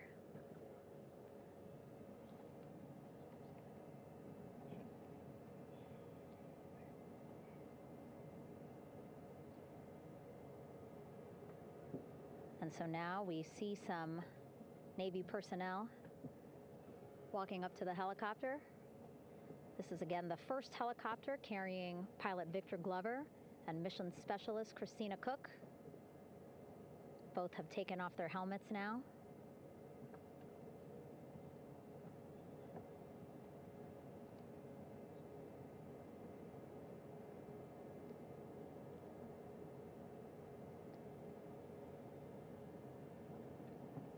Some pictures, video to catalog this historic moment.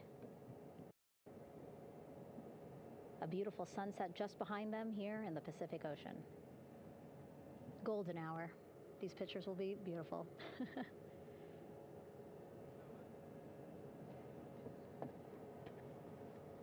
Now we see NASA Administrator Jared Isaacman. He is on the flight deck, as well as Flight Surgeon Rick Schuring walking over to Victor and Christina first. We saw the administrator walk over to the other helicopter, which is carrying Commander Reed Weissman and Mission Specialist Jeremy Hansen.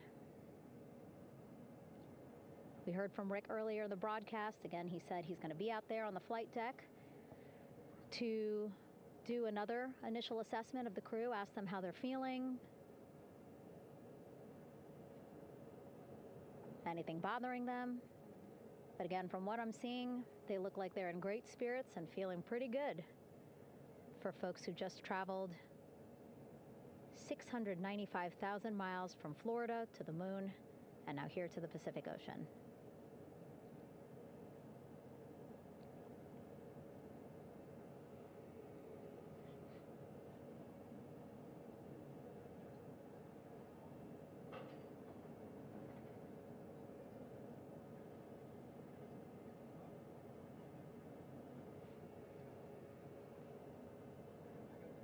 We're now seeing NASA Administrator Jared Isaacman walking across the flight deck. He had been talking to Reed and Jeremy, now approaching Victor and Christina.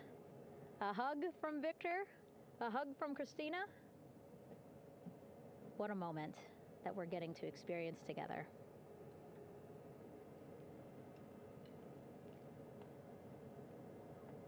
I'm sure congratulatory words. You know, we got to speak to the administrator live on this broadcast as well, and he said the kid in him right now, giddy, absolutely giddy at what we were able to accomplish today. Returning them home safely and in good spirits after a 10-day mission around the moon. And here we go. We're seeing Jeremy walking, waving across the flight deck, now on his way to the medical bay.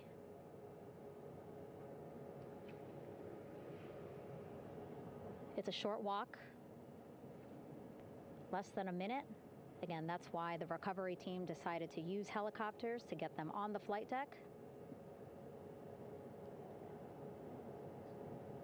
for that short walk to medical bay. And now on the flight deck, we see the chief of the astronaut office, Scott Tingle. Rick Schuring switching places. He's going over to the other helicopter. Big hugs from Victor, Christina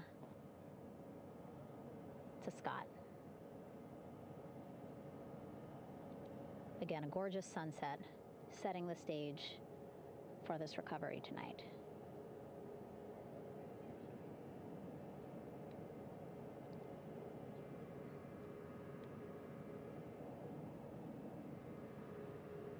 All right, and now here we are, Christina, making her way, looking thankful, grateful, happy to be home.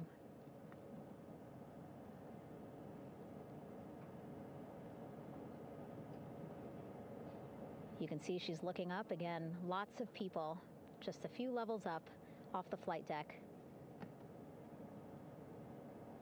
welcoming her home.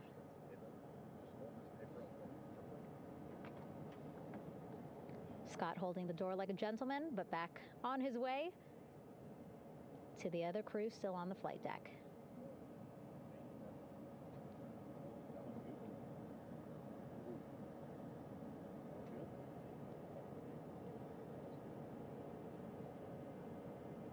So still on the flight deck, Victor Glover and Reed Weissman. It looks like Victor will be the next one headed to medical bay. More hugs, more hugs. He's a hugger.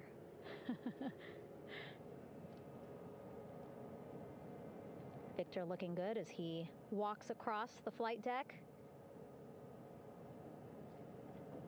NASA administrator applauding. Victor applauding for all the folks on the ship with him who played a role in their safe return today.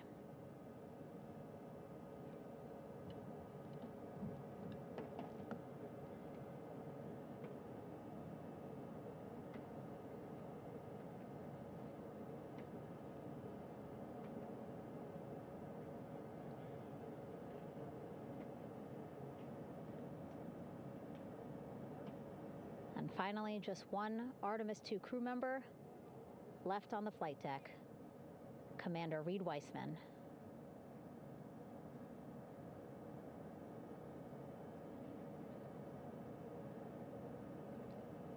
Applause from the group there on the flight deck, I'm sure, as well as on the level just above them, packed with people. Reed looking good as he takes his steps towards the medical bay.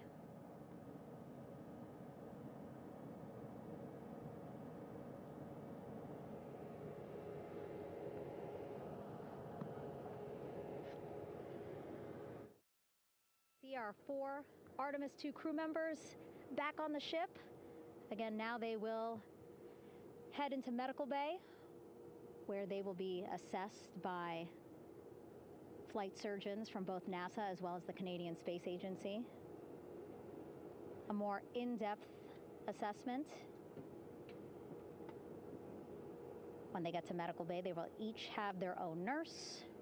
They will be helped out of their suits. And then again, we'll check to see that they're feeling good. Make sure it's not just adrenaline, but that they are feeling good from their long journey back from the moon. Beautiful shot of that sunset, illuminating our flight deck.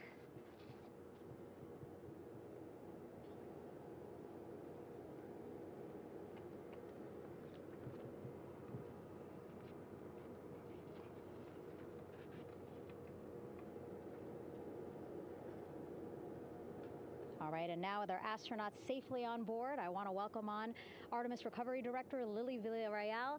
Lily, I don't know how you must be feeling right now. Ecstatic, relieved? So ecstatic, relieved. Of course, we still have to bring the capsule into the well deck of the ship, but this is a major milestone to have the crew here on the ship and in med bay. You know, our team has been preparing and working really hard, and I'm just so proud of them all.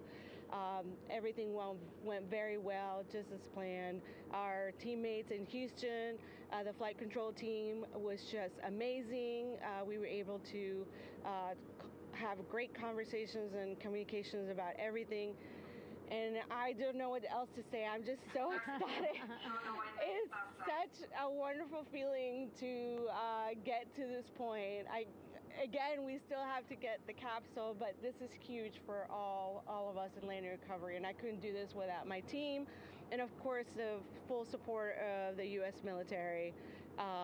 There's going to be lots of, high fives when we get the capsule back in, and I'm so happy that the crew's doing well, Orion's doing well, and thank you for everybody watching. Yeah, it was great to watch the crew come back to the ship with you. How were you feeling when you were seeing them looking so happy to be home and feeling really good? You know, the funny thing is that we had video of them from inside the Orion vehicle. They were like that from the beginning. When we opened the hatch, they were already out of their seats, having a good time, waiting for us to open the hatch. And they opened the hatch, and of course we did the first medical assessment. Everybody was doing very well, and they were just having such a great time with the medical team that was inside the capsule. I think they were all taking selfies with the phones that they have, probably talking about what they saw, and it was just smiles all around. They were having such a great time. And then we put them on the front porch when we were ready to put them on the front porch. And again, you could see they were just so ecstatic to be home and talking to everybody. So we were very happy to see all of that in the control room of the LFOC. How remarkable is that? Again, if we think about their journey, the 695,000-mile journey around the moon and back, coming back at 30 times faster than the speed of sound. I mean, how remarkable is that they are in such good spirits? I mean, this is an amazing crew. I think you guys have seen it for the past 10 days. They're wonderful people, and we're so happy that they brought us along on that ride. And I can't wait to see all the additional videos and pictures that they have that, we'll get a hold of now that they're back on the ground.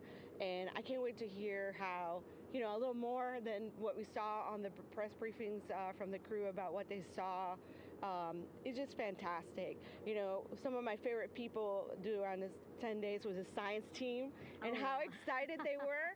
And so this is exactly how we feel in the landing recovery team when the science team went, oh my goodness, when they heard all the discussions about the moon. This is exactly how we feel now in the landing recovery team. We're so ecstatic. Yeah. Again, we have to recover the capsule. I want to make sure we don't forget about our Orion. Lily's all about business. She's thinking about what's next. But yeah, speaking of these 10 days, I mean, we have been along for the journey with them, live with them 24/7 for 10 days, and just really seeing the engagement that we've gotten from around the world. What do you hope people take away from this mission? I think that's fantastic. So, you know, my story was that I went to the Kennedy Space Center. I was born in Colombia. I was 10 years old when we moved to the United States, but when I was 7, my family took me to the visitor center, and that's when I learned about Apollo. And we went to the moon, and I learned about astronauts, and that story was what really fueled me to want to do STEM and want to be an astronaut. And I think that this Artemis program is going to do exactly what, what girls, my age back then is 7, young people right now, girls and even like young men, obviously. But we want to empower people to know that you can do this, right? If you want to come and work for NASA, if I did it, they can do it. And Artemis program is just going to inspire everybody. And I'm so happy about that. Yeah. Like Apollo inspired me. Thank you so much, Lily. Really appreciate you being here. As you said, still a lot of work to do. 5 to 6 more hours to recover Orion that's still out in the water. So I'll let you get back to it. But you had beautiful words to say again. We hope that this inspires people. We hope that you come and join us at NASA and accomplish great things with us in the future. Yeah. Back to you, Rob. Thank you, Megan, and safe sailing out there in the Pacific. Here in Mission Control, it is now all quiet. The team of flight controllers and all their support personnel have left the room to enjoy the aftermath of a textbook touchdown by Integrity that splashed down in the Pacific right on target to complete this historic flyby of the moon, the Artemis II mission.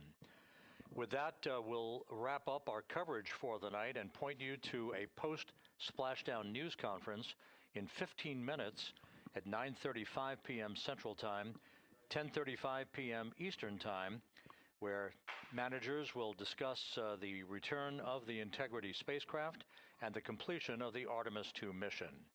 With that, we'll wrap up our coverage for this evening and historic mission in the history books. This is Mission Control Houston.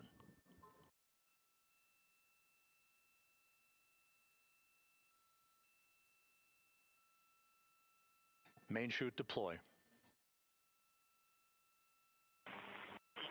And we have 3 good main chutes. Houston Integrity, splashdown, sending post-landing command now. Splashdown confirmed. Copy splashdown, waiting on VLDR. Splashdown confirmed at 7:07 p.m. Central Time, 5:07 p.m. Pacific Time.